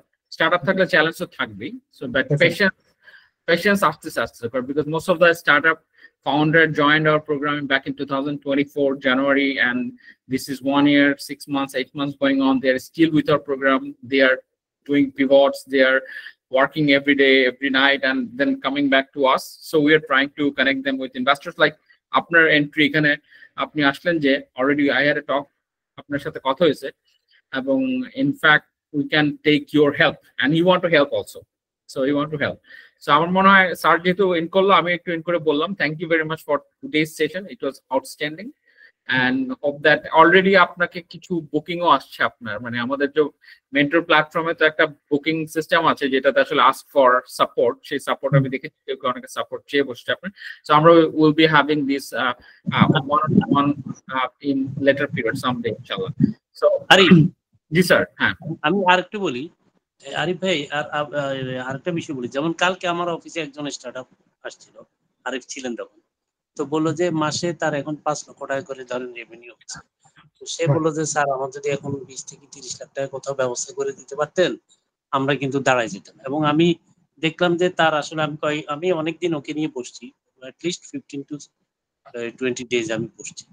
তো বিষয়গুলো কি আমাদের এদের এত আগ্রহ আছে এই জন্য আমরা মানে আমাদের এখন হলো ইকোসিস্টেমে যেটা আরিফুর যেটা বলে, তারা তাদের মতো যদি পিস দিয়ে যদি বাইরে থেকে একটা কিছু এখন আনতে পারে, ওরা তো একটা লেভেলে চলে গেছে, যেহেতু 5 লক্ষ টাকা করে তার একটা রেভিনিউ সে ব্যবস্থা করতে পারে, কিন্তু তার এখানে ইনভেস্টমেন্টেরও প্রয়োজন আছে, নাহলে তো এটা আগাবে না। এই বিষয়টা নিয়ে একটু আপনি খেয়াল করেন। হ্যাঁ, আচ্ছা আচ্ছা, এটা নিয়ে অবশ্যই খেয়াল করবো। আমি একটু ইয়েকে ভাই আরিফ ভাইকে বলে রাখি, আরিফ ভাই আমাদের তো বাংলাদেশ বুঝিনি, so you can have 300 companies using only $3 million prop. This is Bangladesh, okay? So if we can have some companies here, actually we'll be talking definitely inshallah, but azker theme I want to go back. Azker program I back korte chacchi je the thing was that you have been sharing your experience and we had a number of questions. The Silicon Valley বা US এর যে startup ইকোসিস্টেমটা আছে সেই ইকোসিস্টেমটার সাথে আমাদের মানে কি শিখার আছে, এবং and Prashun was asking questions. Prashun, আপনার questions একটু রেডি করা আছে তাই না? জি জি, ওকে ফাইন। আপনার কি অনেকগুলো কোশ্চেন আছে? কারণ অলরেডি আই থিঙ্ক ফাউন্ডার্স আর আমি জানি যে আমাদের আসলে সময় অনেকক্ষণ চলে গেছে। কোশ্চেন কিউএন্ডএটা শুরু করি আমরা। আমাদের যে যারা স্টার্টআপরা কোশ্চেন করতে চাচ্ছে, মানে আমাদের ফাউন্ডাররা যারা কোশ্চেন করতে চাচ্ছে, they can raise hand, they can start asking question. So we can start Q and A. What you say Arif ভাই? From the একটা কোশ্চেন লাস্ট করে তারপরে যেতে যাচ্ছিলাম। Okay, sure. তার আগে একটু কোশ্চেন করার আগে বলে নেই, মঞ্জুর মোহাম্মদ শাহরিয়ার স্যার আমাদের প্রজেক্ট ডিরেক্টর লিড প্রজেক্টের স্টার্টআপ এন্ড স্কেল আপ প্রজেক্টের। তো স্যার আসলে আমাদের এক্সিলারেটিং বাংলাদেশ টিমের অনেক সুনাম করে গেলেন, বাট মানে স্যার কিন্তু দেখছেন অনেক অমায়িক, সে নিজের কথা কিন্তু কিছুই বলেননি। আর আমাদের প্রত্যেকটা প্রোগ্রামে, প্রত্যেকটা আপনার বুট ক্যাম্পে স্যার ফিজিক্যালি সব জায়গায় হাজির থাকেন, এবং আমাদের অনেকগুলি স্টার্টআপকে তিনি এই অপরচুনিটি দিয়েছেন যে সে ওই স্টার্টআপ গুলি আসলে ব্র্যান্ড অ্যাম্বাসেডর হয়ে তিনি অ্যাডভোকেট করেন বিভিন্ন জায়গায়। সো আসলে ফ্রম মানে project office to the implementation phase আসলে সবাই অনেক অ্যাক্টিভ এই প্রোগ্রামে, এটা বলতে চেয়েছিলাম। আর আপনার প্রতি কোয়েশ্চেন যেটা ভাইয়া, so what was your biggest challenge in your startup journey, যদি এটা একটু সংক্ষেপে বলেন আমাদেরকে, তারপরে আমরা আসলে কিউএনএ সেশনে চলে যেতে চাই। আমার পার্সোনাল চ্যালেঞ্জ ছিল আসলে ইন্টারভিউ নেওয়া। আমার পার্সোনাল চ্যালেঞ্জ সেটা ছিল ইন্টারভিউ নেওয়া, বিকজ অফ আমি এটার সাথে কাস্টম ছিলাম না, যে কাস্টমার ডিসকভারি যে ইন্টারভিউ নেওয়া, সেটাতে আমি প্রথমবার যখন আমি একটা কনফারেন্সে গিয়ে ইন্টারভিউ নিতে গেছি, আই কাইন্ড অফ ফেলড। কারণ ইন্টারাপ্ট করব, সাথে ছোট্ট করে একটু বলে দিয়ে আমাদেরকে, আমরা আজকের সেশনে অনেকটা সময় জুড়ে কাস্টমার ডিসকভারির কথা শুনেছি, এবং আমরা তো বুঝতেও পেরেছি যে এটা খুবই ইম্পর্ট্যান্ট একটা element in your startup journey. So is there any framework that we can follow? এটাও একটু কাইন্ডলি একটু অ্যাড করে দিবেন। সো সেটা যদি আমি বলি, ফ্রেমওয়ার্কের আগে আমি আমার স্ট্রাগলটা একটু বলে নিই, তাহলে বুঝতে সুবিধা হবে। তাহলে হচ্ছে, যখন আমি কাস্টমার ডিসকভারি, আমি জানতাম যে কাস্টমার ডিসকভারি মানে হচ্ছে আমাকে প্রোডাক্ট মার্কেট ফিট করানো। আমি জিজ্ঞেস করব যে আমার প্রোডাক্টটা যে রিলেভেন্ট কাস্টমার, বা আমি কাস্টমারকে first of all find out করবো এবং তার এখানে ফিট করবে কিনা, বা এটা পারপাসটা সার্ভ করবে কিনা। তো যখন আমি কাস্টমারের সাথে কথা বলতে যেতাম, ডিরেক্টলি কোশ্চেন করতাম যে হ্যাঁ আচ্ছা তোমার এই সিস্টেমটা কি কাজ করো, আচ্ছা এই সিস্টেমটা এরকম হলে ভালো হইতো কিনা, যেটা হলো আমার সিস্টেম কাজ করে। Ultimately I was pitching, so I look like a salesman. So এটা খুবই একটা মানে মানে বাজে একটা এক্সপিরিয়েন্স ছিল। আলটিমেটলি যেটা হয়েছে, যখন আমি সেলসম্যান হিসেবে কাজ করি, তখন অনেকেই আর কি চিন্তা করতো এটা আরেকজন সেলসম্যান, মানে সে আর ওইভাবে ওপেন হইতো না। অনেকে আবার মানে বলতো হ্যাঁ ভালো, তুমি আইডিয়া নিয়ে কাজ করতেছো, করো, এটা তো খুব ভালো, মানে এজ এ ভদ্রতার খাতিরে যেটা বলা আর কি। তো তারপরে আমি এবং আমার কো ফাউন্ডার ওইখানে তো প্রায় দুইজনই একসাথে গেছিলাম কাস্টমার ডিসকভারি করতে। পরে দুইজনে রাতে একসাথে বসলাম, যে এটা মানে দুইজনের এক্সপিরিয়েন্স খুব একটা ভালো না, কারণ এটাই আমাদের ফার্স্ট কাস্টমার ডিসকভারি। তারপরে আমরা চিন্তা করলাম যে এটাকে কিভাবে রিফাইন করতে হয়। তারপরে বুঝলাম যে আসলে নিজে কখনোই নিজের আইডিয়া বলতে হয় না কাস্টমার ডিসকভারিতে গেলে। তখন হলো তারপরে আরো বুঝলাম যে এটা হলো আমি প্রত্যেকটা ধাপে ধাপে এগুলো আর কি নিজেকে রিফাইন করছি। পরে বুঝলাম যে কাস্টমার ডিসকভারি বলতে আমি প্রথমেই গিয়ে সবাইকে তার কাজ কি এটা জিজ্ঞেস করবো, এরকম না। আমাকে একটা পার্সোনাল রিলেশন বিল্ড আপ করতে হবে। আমি করতাম কি, যার সাথে কথা বলতাম তার পার্সোনাল লাইফ নিয়েও, মানে যদি সে ইন্টারেস্টেড থাকে, হ্যাঁ যেমন কোন একটা লোকেশনে গেছি, সেখানে কথা বলতেছি, কনফারেন্সটা হয়তো স্পেসিফিক একটা কোনো লোকেশন, আমার অ্যাডভান্টেজ কি, আমি একজন ফরেনার, আমি তাকে বললাম যে আমি তো এখানে এই জায়গায় কখনো আসিনি। সে যদি আমেরিকান হয়, হ্যাঁ তুমি এখানে আসছো, আচ্ছা তুমি কখন এখানে আসছো, সে বলে হ্যাঁ লাইফে আমি আরো 2-3 বার আসছি এখানে, আচ্ছা এখানকার ফুড কি, এইটা কি। তখন কি কনভারসেশনটা পার্সোনাল লেভেলে নিয়ে গেলাম। যখন নিয়ে যাই, আচ্ছা তুমি কি কাজ করো, তখন সে আরো ওপেন হইতে থাকে। তারপরেও অনেক আরো কথা আসে এর মধ্যে। আমি পরের দিকে যেটা করতাম, একটা কার্ডে মানে আমার যে নোটবুকে ছিল ওই পার্সনটার নাম লিখে রাখতাম, এবং স্পেসিফিক কোনো জিনিস যদি থাকতো, যেমন কেউ শেয়ার করছে হচ্ছে আজকে হয়তো সে ফ্লাইটে রিটার্ন করবে, সে গাড়ি দিয়ে যাবে না, সে উবার দিয়ে যাবে, তার গাড়ি আছে গাড়ি দিয়ে যাবে না উবার দিয়ে যাবে, অথবা সে এই এয়ারপোর্টে যাবে না অন্য এয়ারপোর্টে যাবে, এরকম হয়েছে লিখে রাখছি। পরের বার যখন আমি তার সাথে মিটিং সেট আপ করছি, হ্যাঁ তুমি কি ওই এয়ারপোর্টে গেছো না অন্য এয়ারপোর্টে গেছো, মানে হি ফিল কানেক্টেড। আচ্ছা তোমার ছেলে কি ফুটবল পছন্দ করে, আচ্ছা তোমার ছেলে ওই গেমটা কি দেখছে। হ্যাঁ, এই জিনিসগুলা আমি আসলে আস্তে আস্তে রিফাইন করা শিখছি। এখন যেটা হয়েছে, এটা করার কারণে সে কিন্তু আমার সাথে আরো ওপেন হয়েছে। তার প্রবলেমটা তো বলছেই, ইনফ্যাক্ট সে নিজে থেকে ইচ্ছা প্রকাশ করছে যে হ্যাঁ আমার তো এরকম লোক আছে যে তোমাকে হেল্প করতে পারবে। আমার এরকম লোক আছে তোমাকে হেল্প করতে, ও আচ্ছা আমি এই কোম্পানিকে চিনি যে তোমার আসলে প্ল্যাটফর্ম ইউজ করবে, এরকম এই জিনিসটাই আর কি কাস্টমার ডিসকাভারি জিনিসগুলো আমাকে আস্তে আস্তে শিখতে হয়েছে। কোনো মেন্টর আইসা আমাকে ডিরেক্টলি শেখায় দেয় নাই, আমাকে নিজে রিভিল করতে হয়েছে। তারপর আমি হয়তো আমি প্রায় 10 থেকে 12টা কনফারেন্স ট্রেড শোতে গেছি আর কি ওভার 2 ইয়ার্স। প্রত্যেকবার আইসে আবার আমি এবং আমার কো-ফাউন্ডার এটা অ্যানালাইসিস করতাম, প্লাস আমি আমাদের যে ইউনিভার্সিটি মেন্টর ছিল কমার্শিয়ালাইজেশন তাদের সাথে কথা বলতাম, এবং সেটা পরের বার গিয়ে রিফাইন করতাম। এই টেকনোলজি যেটা আমি চিন্তা করছি ওইটা অ্যাপ্লাই করতাম। এসে আরেকটা স্টার্টআপের মডেল, মানে আপনি একটা এমভিপি বানাইলেন, ট্রাই করলেন, হয় নাই, রিফাইন করে আবার টেস্ট করে দেখলেন কেমন হয়। তো এই পার্সোনাল রিলেশনশিপটা আমাকে বিল্ড করতে হয়েছে ওভার দ্য টাইম। এখন এমন একটা পর্যায়েও গেছি মাঝে মাঝে কারোর সাথে কথা বললে 1 ঘন্টাও কথা বলতে পারি, যেটা প্রথমে 5 মিনিট কথা বলার পর আমি জানতাম না এরপরে আমি কি বলবো আর কি। So that was A struggle, at the same time আমি মনে করি এটা আমার বড় একটা লার্নিং ছিল আর কি। কারণ আমি তো ওই যে সায়েন্টিস্ট হেড ছিল, আমার ওই মাইন্ডসেটটা ছিল না যে মানুষের সাথে কিভাবে আর কি মিশে এখান থেকে ইনফরমেশন বের করা আর কি, ওই জিনিসটা ছিল না। তো ওইটা আমি এখান থেকে নিয়ে এসেছি আর কি। এটা আমি শিওর যে আমাদের যারা স্টার্টআপ আছেন আজকে এখানে এবং পরবর্তীতে যারা ইউটিউবে দেখবেন তাদের জন্য আসলে এটা অনেক বড় ধরনের একটা লার্নিং পাথ হিসেবে কাজ করবে। আমরা একটু কিউএনএ সেশনে চলে যাই ভাইয়া। প্রথমে আর কি ঘরামি টেকনোলজিস উনি হ্যান্ড রেজ করেছিলেন। সো ঘরামি টেকনোলজিস প্লিজ আপনার কোয়েশ্চেনটা করতে পারেন। আসসালামু আলাইকুম, আমি মোহাম্মদ আবু তালহা, ঘরামি টেকনোলজি ফাউন্ডার। আমরা বেসিক্যালি হচ্ছে যে কাস্টমাইজ সফটওয়্যার সলিউশন এবং ডিজিটাল মার্কেট প্লেস নিয়ে কাজ করি।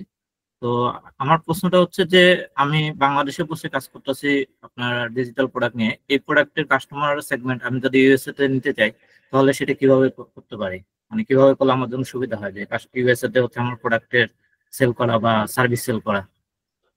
সো আপনি আমার কাছে যেটা মনে হয় বাংলাদেশ থেকে সবচেয়ে easy compare to any other, আমার কাছে মনে হয় ডেফিনেটলি এটা আমি হয়তো এখন চিন্তা করতেছি, বাট অন্য কিছু হইতে পারে যে আপনাদের যে ডিজিটাল প্রোডাক্ট আছে অথবা সফটওয়্যার বেস কোম্পানিগুলা ইজিলি আপনি গ্লোবালি নিয়ে আসতে পারেন, বিকজ অফ আপনার গ্লোবালি আনার জন্য আপনার কোনো ফিজিক্যাল লোকেশন দরকার হয় না। সেকেন্ড থিং, আপনি যদি ফান্ডিং দরকার হয় তাহলে এখন তো আসলে ওয়েবটা চলতেছে এআই ডিজিটাল এই টাইপের, তো আপনি different funding eventually Angel investor দিয়ে শুরু করতে পারেন। প্রথমে ভিসিতে যাবেন কে ডিপেন্ড করে আপনার স্টেজের উপর। আরেকটা কথা বলে রাখি এখানে, যেহেতু এই কোশ্চেনটা হয়তো আসতে পারে, ভিসির সাথে ইউএসএ তে ইন জেনারেল এটা আলাদা হইতে পারে, এক একজনের এক এক ধরনের থিসিস থাকে এক এক ভিসির। আমি যেটা দেখছি, আমার যেটা এক্সপিরিয়েন্স, কারণ আমি এখন নিজেও ভিসির সাথে কানেক্টেড হচ্ছি আমার স্টার্টআপের জন্য, তারা প্রথম সেটিং এ একটা হলো তারা যদি খুবই ওভারওয়েলমিং হয়ে যায় তাহলে হয়তো তারা নিচে আসবে।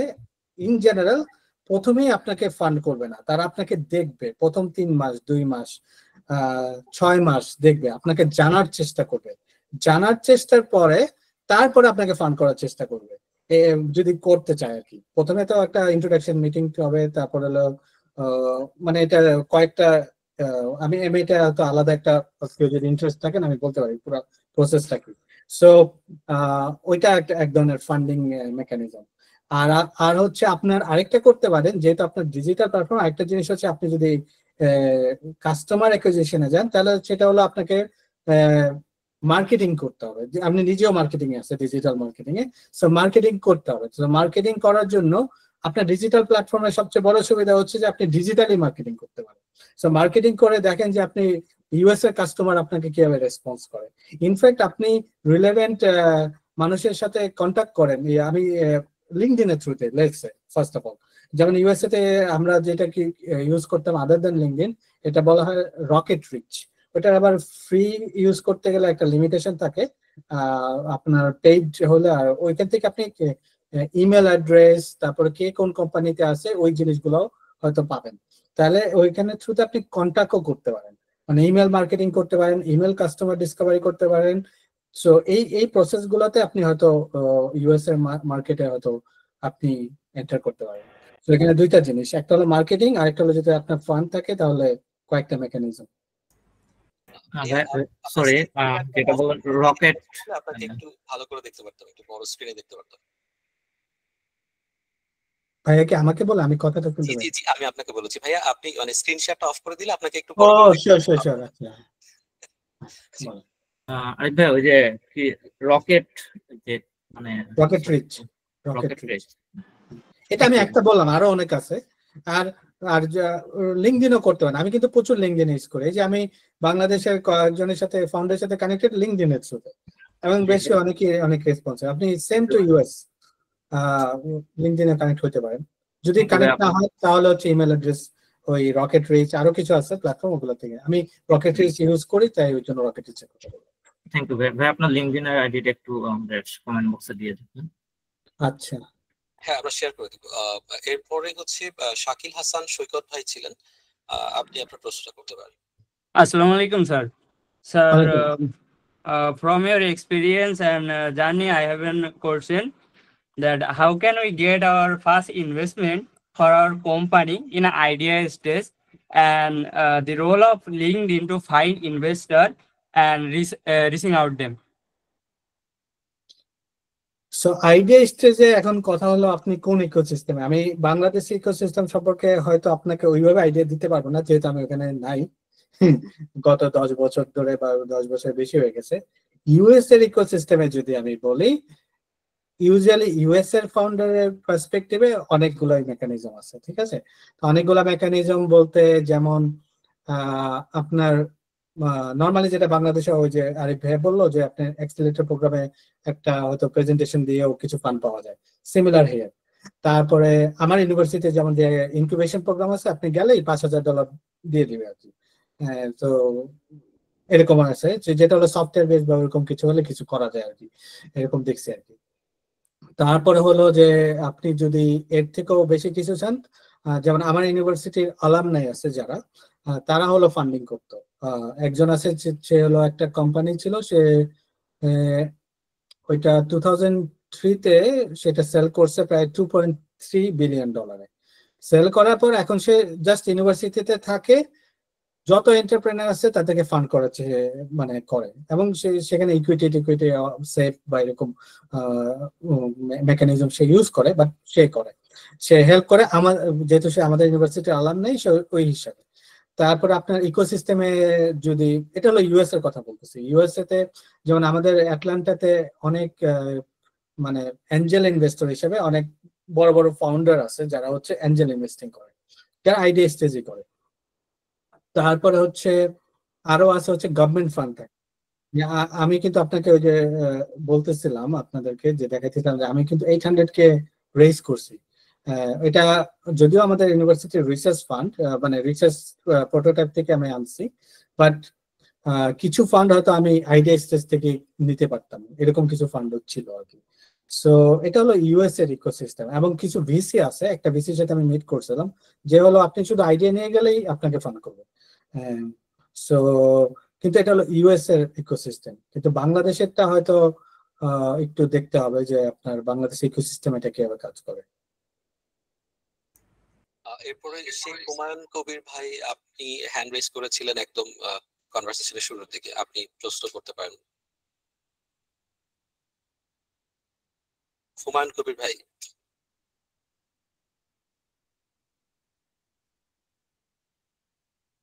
স্টেমিফাই এর হুমায়ুন কবির ভাই। আচ্ছা, উনি মনে হয় নেই। পরবর্তীতে যিনি কোয়েশ্চেন করবেন কাইন্ডলি একটু হ্যান্ড রেজ করেন, তাহলে আপনাদেরকে ডাকতে আমাদের জন্য সুবিধা হবে। আপনারা হ্যান্ড রেজ করতে করতে আমি একটা কোয়েশ্চেন করি ভাইয়াকে, যে ভাইয়া আপনার মানে ধরেন যে, ওকে, সো মাস্টার জুনায়েদ প্লিজ আপনি আস্ক করতে পারেন।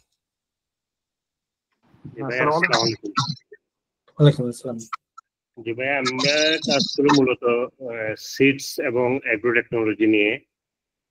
এই ক্ষেত্রে আপনার পরামর্শ চাচ্ছিলাম একটু। Seed and agro, agro technology মানে অ্যাগ্রোতে এআই। আচ্ছা, অ্যাগ্রোতে এআই। আপনি মানে পরামর্শটা কি, মানে ফান্ড রেজিং নাকি কিভাবে আগাবেন, নাকি বাংলাদেশে নাকি ইউএসএ তে, মাইগ্রেট কোনটা? ইউএসএ তো মাইগ্রেট করার ইচ্ছা আছে আমাদের। আচ্ছা, এখন আপনাকে প্রথমে ইউএসএ তে মাইগ্রেট করার জন্য এখন আপনি একটা জিনিস হচ্ছে, দুইটা জিনিস। একটা হলো আপনি আপনার স্টার্টআপটা কি বাংলাদেশি রাখবেন এবং বাংলাদেশের এগ্রো সিস্টেমের সাথে মানে কম্পাটিবল এরকম কোনো কোম্পানি, নাকি আপনি আপনার যে টেকনোলজি যেটা এআই বেস সেটা আপনি ইউএস এর কোনো ইউএস এর এগ্রো সিস্টেমে আপনি সেটা ইমপ্লিমেন্ট করতে চান। যদি সেটা চান তাহলে আমার কাছে সবচেয়ে বেস্ট মনে হয় ইউএসএ তে এন্টার করতে। যদি আপনার টেকনোলজি ইউএসএ তে করতে চান তাহলে আপনাকে কিছু জিনিস করা মনে হয় আমার কাছে। এটা আমরা হয়তো আরো ব্রেন স্টর্মিং করতে পারি। একটা হলো যে আপনার প্রথমে হলো ইউএস এর একটা প্রেজেন্স থাকতে হবে। প্রেজেন্সটা কি? জাস্ট কোম্পানি একটা ফরমেশন করলেন, এটা ফিজিক্যাল কোনো লোকেশন লাগবে না। যেমন আমার কোম্পানির ফিজিক্যাল লোকেশন হচ্ছে আচ্ছা করা আছে, তাহলে জাস্ট আপনি ফার্স্ট পার্টটা করে ফেলছেন। এখন আপনার সেকেন্ড কাজ হবে ইউএস এর, আপনি যেহেতু সিড স্টেজে, ইউএস এর যেই অ্যাক্সিলারেটর বা ইনকিউবেশন প্রোগ্রাম আছে যেগুলো গ্লোবাল ফাউন্ডারদেরকে অ্যাকসেপ্ট করে, তাদের কাছে আপনি অ্যাপ্লিকেশন করেন। এরকম প্রচুর আছে। হ্যাঁ, একজন বোধহয় কমেন্ট করছে, আমি দেখতেছি, Y Combinator Techstars, definitely they are the big game, but there is others as well. মানে ওয়াই কম্বিনেটর তো অনেক কম্পিটিটিভ, ডেফিনেটলি অ্যাপ্লাই করেন, যদি হয় তো বেস্ট, যদি না হয় তাহলে হচ্ছে আরো কিছু আছে। আমি দেখতেছিলাম যে ফাউন্ডার ইনস্টিটিউট, গ্লোবাল অ্যাক্সিলারেটর আরো আছে, আপনি ইন্টারনেটে সার্চ দিলেও দেখতে পারবেন, অথবা আমরা 1-to-1 গিয়ে আরো এটা অ্যানালাইসিস করতে পারি কি কি অ্যাক্সিলারেটর প্রোগ্রাম আছে। অ্যাপ্লাই যদি করেন, এগুলোর মেইন জিনিস হচ্ছে এক একটা অ্যাক্সিলারেটর প্রোগ্রাম আসলে এক একটা বিউটি পেজেন্ট। মানে হচ্ছে আপনি যাবেন, আপনাকে একটা এক্সপোজ দিবে ইকোসিস্টেমের সাথে, আপনি দেখবেন ওখানে অনেকের সাথে মিট করতেছেন, হয় ইনভেস্টর, না হয় বিজনেস ডেভেলপমেন্ট পিপল, অথবা আপনার কো ফাউন্ডার। যেমন আমি একটা অ্যাক্সিলারেটর প্রোগ্রামে, অ্যাক্সিলারেটর না, এটা হচ্ছে একটু লেট স্টেজের অ্যাক্সিলারেটর প্রোগ্রাম আর কি। এটা বলছে বায়োটুল ইনোভেটর প্রোগ্রাম। এটা হচ্ছে বস্টনে আর স্যান ডিয়েগো দুইটা জায়গায় অপারেট করে, বাট গ্লোবাল ফাউন্ডারদেরকে নেয়। তো এটা বায়োটেকের উপর। তো এরকম কিছু জায়গায় যদি আপনি যান, অ্যাপ্লাই করেন, তাহলে এটা একটা বেস্ট অপরচুনিটি। আরেকটা হইতে পারে আপনি যদি কো ফাউন্ডার পান ইউএসএ তে, হ্যাঁ, ইউএসএ তে যে আপনার হয়ে অ্যাডভোকেট করলে মানে তাহলে হবে কি, তাহলে যখন আপনি ইনিশিয়ালি হয়তো কিছু কাস্টমার ডিসকভারি করতে পারেন বা কানেকশন করতে পারেন লিঙ্কডইন অথবা জুম, যে মিটিং গুলো সেটিং করলেন, কিন্তু ফাউন্ডার যদি আপনার ইয়েতে থাকে, ইউএসএ থাকে, এটা কনফিডেন্স আরো বেশি হয়তো পেতে পারে। হ্যাঁ, তো ওইটাও যদি আপনার অপরচুনিটি। আমরা যদি ইউএস একটা মানে কো-ফাউন্ডার করতে চাই, এটা কিভাবে সম্ভব? এখন এটা কিন্তু অনেক ইউএসএ তে আপনার অ্যাক্সিলারেটর প্রোগ্রাম গুলোতে এটা একটা বিশাল জিনিস। Before you go to the accelerator program, they organize some sort of mixing events. এবং এখন তো ইউএসএ তে আমি বেশ কয়েকটা ইভেন্চুয়ালি প্ল্যাটফর্মও দেখছি যেখানে কো ফাউন্ডার ম্যাচ করানো হয়। ইভেন্চুয়ালি ওয়াই কম্বিনেটরও একটা আপনার আছে, যে স্টার্টআপ স্কুল, এখানে দেখবেন ফাউন্ডার ম্যাচেরও একটা প্ল্যাটফর্ম আছে, ফাউন্ডার ম্যাচ করাইতে পারেন। এটা হলো আপনি যদি কাউকে না চেনেন, সবচেয়ে বেস্ট আমি বলি যে আপনার যদি কোনো ফ্রেন্ড থাকে, তাই না, তাইলে, কারণ ফাউন্ডার আপনি কো ফাউন্ডার যদি ম্যাচ করাইতে চান, শুধুমাত্র ওই যে একদিনের কথা ম্যাচ করলেন, পরে কিন্তু ফাউন্ডারদের মধ্যে ঝামেলা হলে এটা বিশাল জিনিস। যখন ভিসি আপনাকে ফান্ড করে, আমি এটা বলে দিই, সবার প্রথম প্রায়োরিটি তাদের কি থাকে এটা আমি জানতাম না, এটা আমি অবাক হয়েছি। সেটা হচ্ছে টিম মানে হচ্ছে নট অনলি যে টিমের টেকনিক্যাল ব্যাকগ্রাউন্ড, টিম মানে হচ্ছে আপনার টিমের মধ্যে আসলে আপনাদের হিস্টোরিটা কি। আমি এরকম অনেক ইনভেস্টরের সাথে যখন কথা বলছি, আমরা তো দুইজন, আমি আর আমার কো ফাউন্ডার, যখন হয়তো আমি কথা শুরু করছি বা আমি কিছু এক্সপ্লেন করতেছি, ডিরেক্টলি তারা আস্ক করতেছে আমার কো ফাউন্ডারকে, আচ্ছা তোমার হিস্টোরি বলো। এবং আমরা সবসময় এই জিনিসটা সামনে আনি যে আমরা 2017 থেকে একসাথে কাজ করি। তো এটা হলে কি, ও আচ্ছা এদের মধ্যে ব্যান্ডিং আছে, কারণ এদের মধ্যে একটা ফিয়ারনেস কাজ করে। আমি নিজেও একটা স্টার্টআপ কে চিনি, যেটা আমার পাশের ল্যাব থেকে স্টার্টআপ, সেটা এখন সিলিকন ভ্যালিতে আছে বিকজ অফ দ্য ভিসি। তাদের কো ফাউন্ডার মিসম্যাচের জন্য এখন ভিসি আর তাদের ফান্ড করবে না, এবং সেটা স্টার্টআপটা বন্ধ হয়ে যাচ্ছে। সো কো ফাউন্ডার ম্যাচ করার জন্য আপনি একটু কেয়ারফুল থাকবেন যে আপনি যাতে হিস্টোরিটা বলতে পারেন, যদি কোনো ইনভেস্টমেন্ট থাকে আর কি, ইনভেস্টর আসে। তো এখানে যাতে আপনাদের ম্যাচিংটা হয়, এটা এমন না যে আমার 6-7 বছর ধরেই থাকতে হবে, বাট একটু টাইম নিয়ে আর কি করবেন। তো এটা একটা অ্যাপ্রোচ। আরেকটা হলো যে অ্যাক্সিলারেটর বা ইনকিউবেশন প্রোগ্রাম একটা অ্যাপ্রোচ। আরেকটা হলো আপনি পার্সোনালি যদি ইমেল করা বা ওই যে যেটা বলে পার্সোনালি কানেকশন করলেন, মানে যাদের সাথে আপনি রিলেভেন্ট মনে করেন আপনার কোম্পানির সাথে, B2B কোম্পানি হইতে পারে অথবা কাস্টমার লেভেলে হইতে পারে। আমার মনে হয় প্রথম দিকে আপনি যদি স্টেপ ইন করতে চান, হয়তো এইরকম টাইপের কোনো কোম্পানি আছে কিনা যাদের সাথে আপনি কোলাবরেট করতে পারেন, তাহলে কিন্তু তারা আপনার টেকনোলজিটি নিয়ে ইজিলি এটাকে মার্কেটিং করতে পারবে। তো এদের সাথে এদের লোকজনের সাথে মানে মিটিং সেট করার চেষ্টা করতে পারেন বাংলাদেশে বসে। যেহেতু আপনার কোম্পানিটা একটা ইউএসএ তে ফর্ম করাই আছে, আপনি বলতে পারেন যে ইউএসসি কর্প অথবা ডেলওয়ার এরকম কিছু একটা, ডেলওয়ার সি কর্পের এই তো বোধহয় করছেন আর কি। তো নিউ মেক্সিকোতে করা আছে। হ্যাঁ নিউ মেক্সিকো। হ্যাঁ নিউ মেক্সিকো, বাট আপনার কোম্পানির ফরম্যাটটা কি ডেলওয়ার সি কর্প না New Mexico C Corp? LLC. ও এলএলসি। আপনাকে একটা কথা বলি, আপনার যদি ইনভেস্টর যদি ইনভেস্ট করতে চাই specially VC, Delaware C Corp preferable, LLC তে সাধারণত ফান্ড করতে চায় না। Thank you. Thank you. আপনি নিশ্চয়ই আপনার উত্তর পেয়েছেন। এরপরে একটু হুমায়ুন কবির ভাইয়ের কাছে যেতে চাই। উনি অনেক জি, আসসালামু আলাইকুম আরিফুল ভাই। ওয়ালাইকুম আসসালাম। ওয়ালাইকুম। আচ্ছা ভাই, আমার যে কোশ্চেন ছিল সেটা হচ্ছে আপনার মানে পুরা স্লাইডের যে বর্ণনা আমি পুরাটা খুব মনোযোগ দিয়ে শুনলাম, এবং আপনি একাডেমিয়া থেকে অনেকগুলো হেল্প পাইছেন, এবং যেটা আপনার স্টার্ট আপ বিল্ডিং এ খুবই হেল্প করছে। এখন আপনি এই সুযোগটা হয়তো আপনাকে 50% বা 70% হেল্প করছে।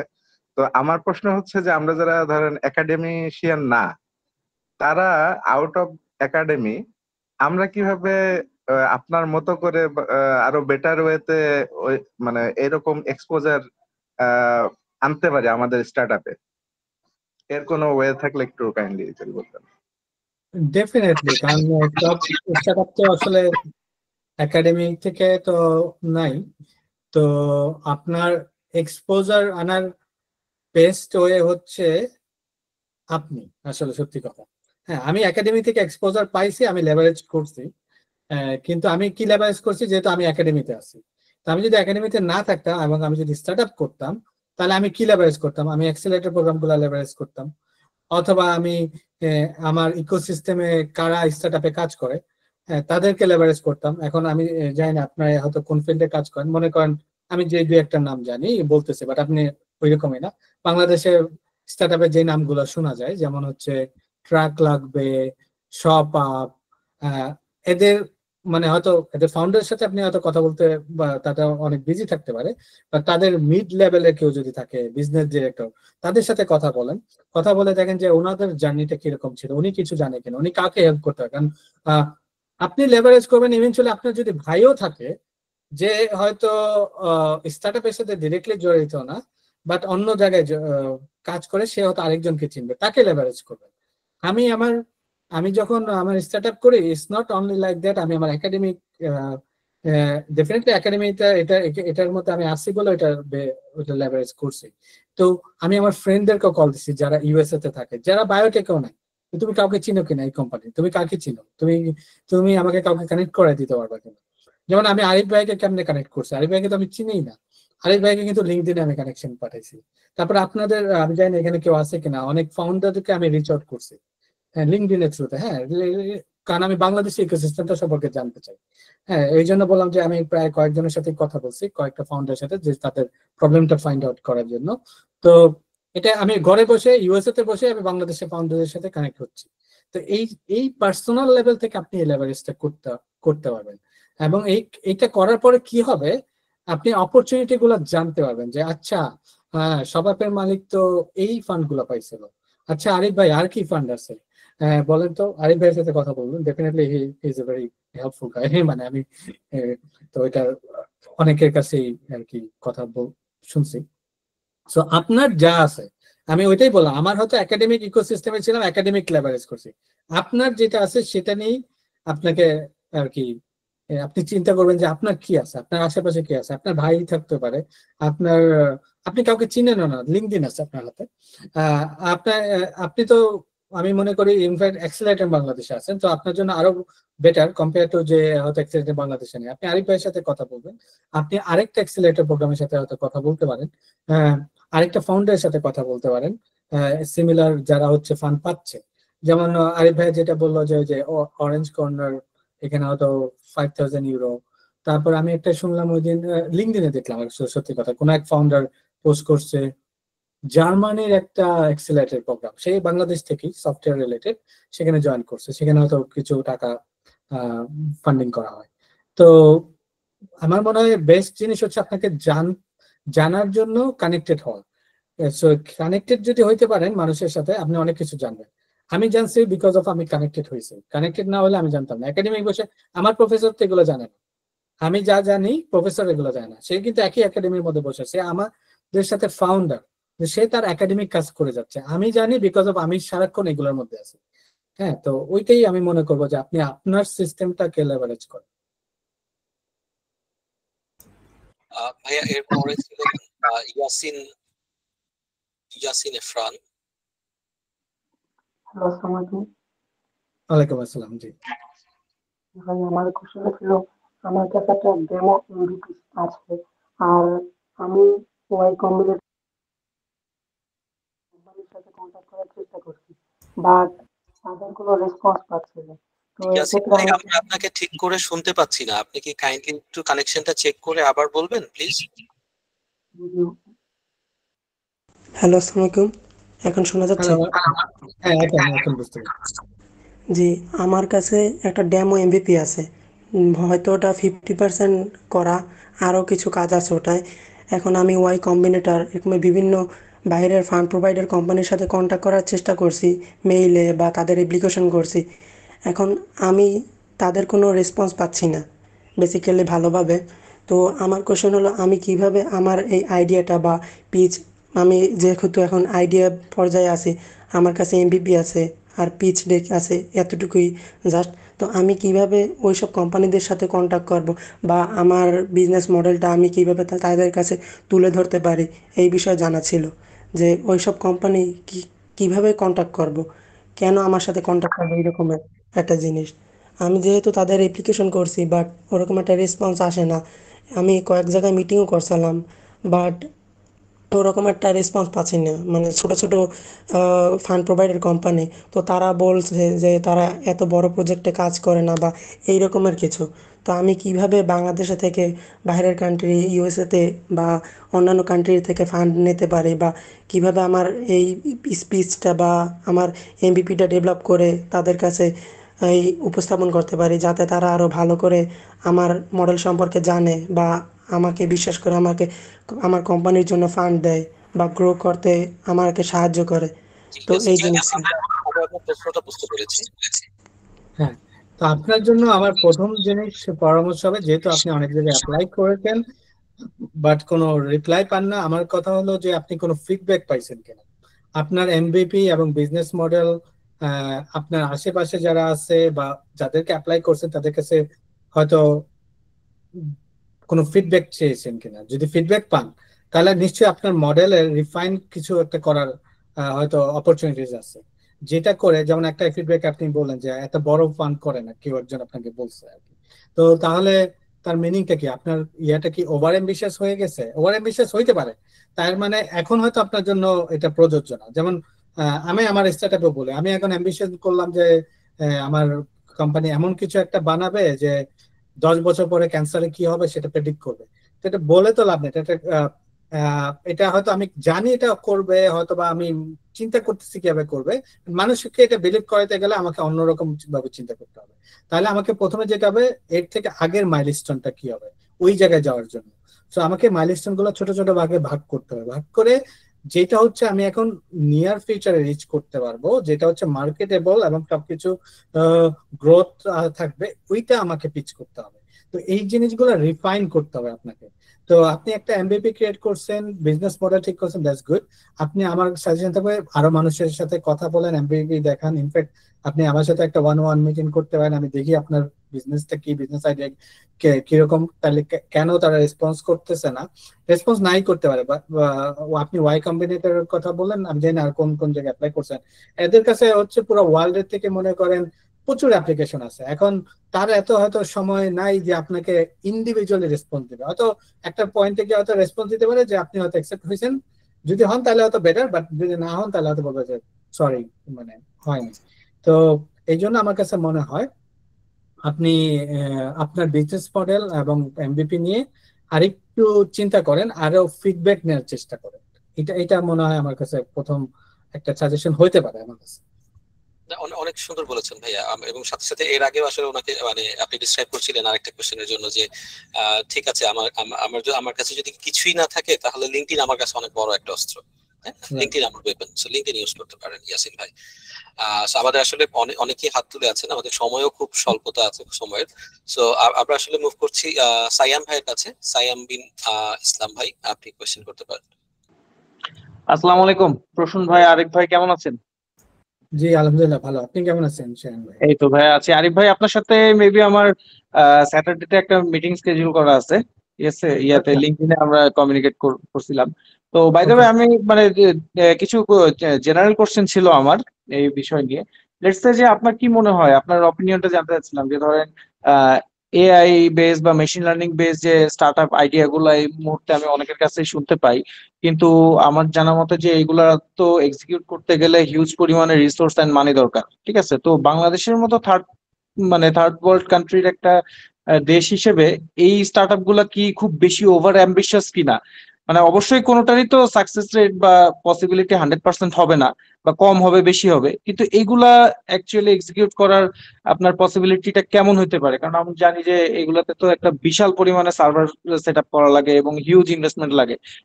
এত কিছু করার পরেও চ্যাট জিপিটির একটা আপডেট বের হলো, পুরো স্টার্টআপটা ডিসরাপ্ট হয়ে গেল, ঠিক আছে? অথবা জেমিনাইয়ের একটা আপডেট বের হলো, স্টার্টআপ ডিসরাপ্ট হয়ে। তো এই ক্ষেত্রে এই সিচুয়েশনে বাংলাদেশের পার্সপেক্টিভ থেকে এই এআই বেস স্টার্টআপ গুলার ফিউচার কি আপনি বলে মনে করেন? আমি যদি টেকনোলজি বেসিসে যাই আর কি, সত্যি কথা যেটা, টেকনোলজি ছাড়া তো অনেক কিছু আছে।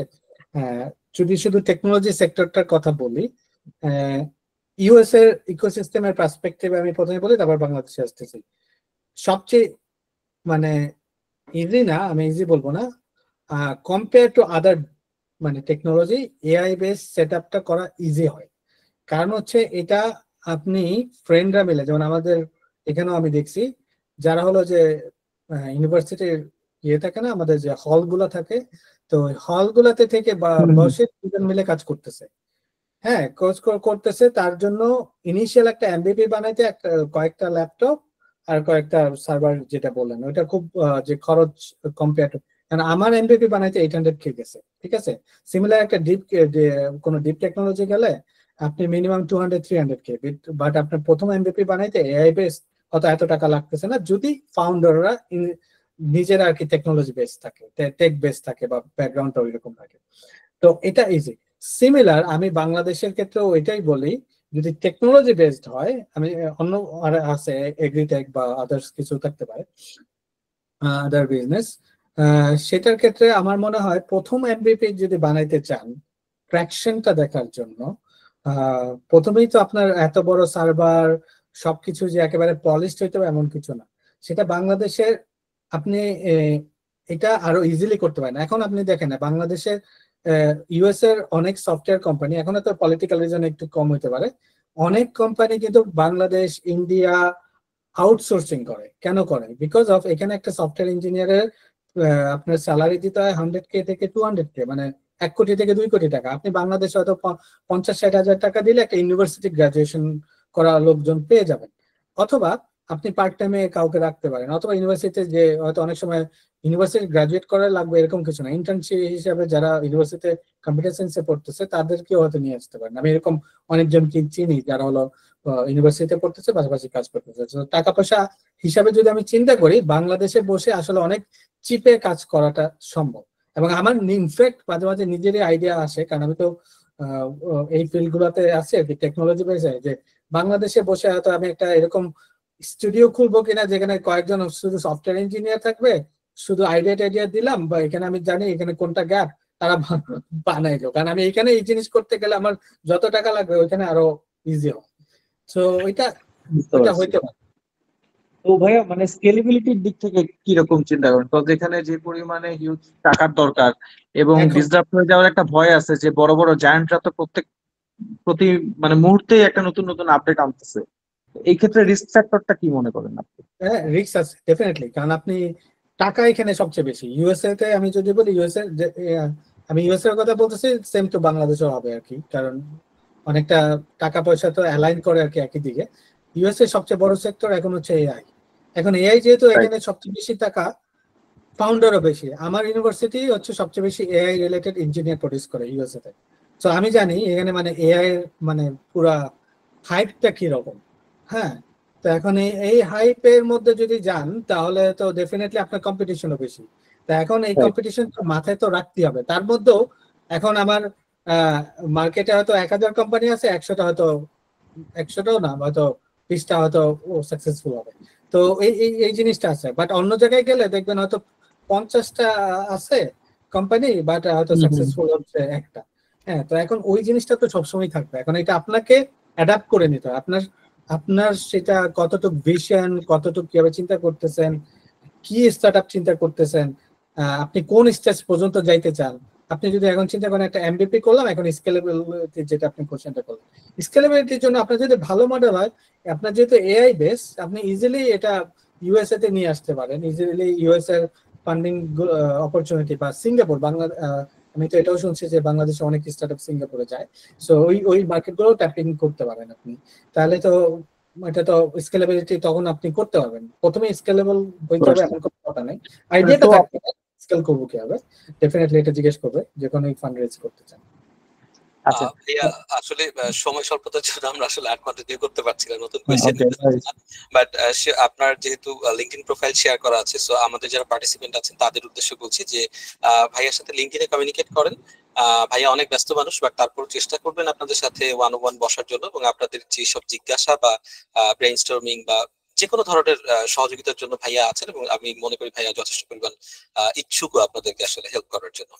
সো ভাইয়া, আমাদের প্রোগ্রাম যেহেতু একদম শেষের দিকে, সো এই পর্যায়ে আপনি যদি আমাদের বাংলাদেশে যারা স্টার্টআপ আছে, তাদের ফাউন্ডার আছে আর কি, তাদের উদ্দেশ্যে যদি কিছু বলতে চান প্লিজ। ডেফিনেটলি। সো আমার কাছে যেটা মনে হয় অ্যাজ এ ইয়াং ইকোসিস্টেম বাংলাদেশে তো স্টার্টআপ হয়তো বা শুরু হয়েছে, আমার কথা কি শোনা যাচ্ছে না? আমি যত নাকি সাউন্ডটা কি শুনতে পাচ্ছি, আমরা শুনতে পাচ্ছি। আচ্ছা, সরি। হ্যাঁ, আমার কাছে যেটা মনে হয় অ্যাজ এ ইয়াং ইকোসিস্টেম, হ্যাঁ আমাদের অনেক প্রবলেম আছে। আমি যেমন আপনাদের কাছ থেকেও শুনলাম যে ফাউন্ডারদের সাথে কমিউনিকেট করে যতটুকু বুঝছি, একটা মেইন প্রবলেম হচ্ছে যে হ্যালো, হ্যাঁ, যেটা প্রবলেম হচ্ছে ফান্ডিং এর একটা প্রবলেম।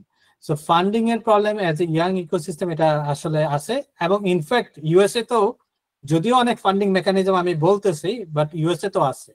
এখন ইউএসএ তে যদি ফান্ডিং এর প্রবলেম না থাকতো, আমি তো ইজিলি $2.5 মিলিয়ন এখনই রেজ করতে পারতাম। আমারও স্ট্রাগল আছে, হয়তো আমি স্ট্রাগলটা বলার এখন সুযোগ পাইনি, হয়তো ওয়ান যখন আমি কারোর সাথে কথা বলি তখন হয়তো আমি বলবো।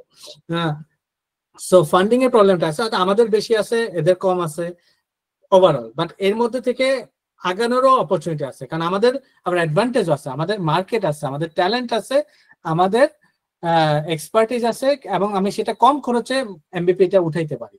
সো এই জিনিসগুলো আছে, এবং সেটাকে আবার কিছু স্টার্টআপ আপনি হয়তো গ্লোবাল স্কেলেও চিন্তা করতে পারেন। যারা গ্লোবাল স্কেলে চিন্তা করেন তারা হয়তো ইন্টারন্যাশনাল মার্কেট গুলো ট্যাপ করার জন্য যে অপরচুনিটি গুলো আছে সেগুলোতে যেতে পারেন। সো আমি যেটা বলবো, ইয়াং এন্টারপ্রেনার যারা হচ্ছে এদের জন্য আমি হোপফুল বিকজ অফ আমরা বাংলাদেশিরা আসলেই অনেক কষ্ট করেই আসি আসলে, মানে ইন জেনারেল আমারও একটা স্ট্রাগল আছে, সবারই আছে, যেটা ইউএসএ তে অনেক মানুষের আমি দেখছি যে একটু স্ট্রাগল হলেই ওদের এটা করবো না, ওদের অপরচুনিটি আছে, অন্য জায়গায় চলে গেল, এটা করলো। কিন্তু বাংলাদেশিরা আমি এটা একটা মনে করি যে তারা লেগে থাকতে পারে এবং তারা স্ট্রাগলের মধ্যে দিয়ে যেতে পারে। হ্যাঁ, হ্যাঁ, ইউএসএ তো আছে অনেকেই, ডেফিনেটলি ওই যে গ্যারেজে থেকে আর কি কাজ করে। আমি তাদেরকে কোনোভাবে ইয়ে করতেছি না।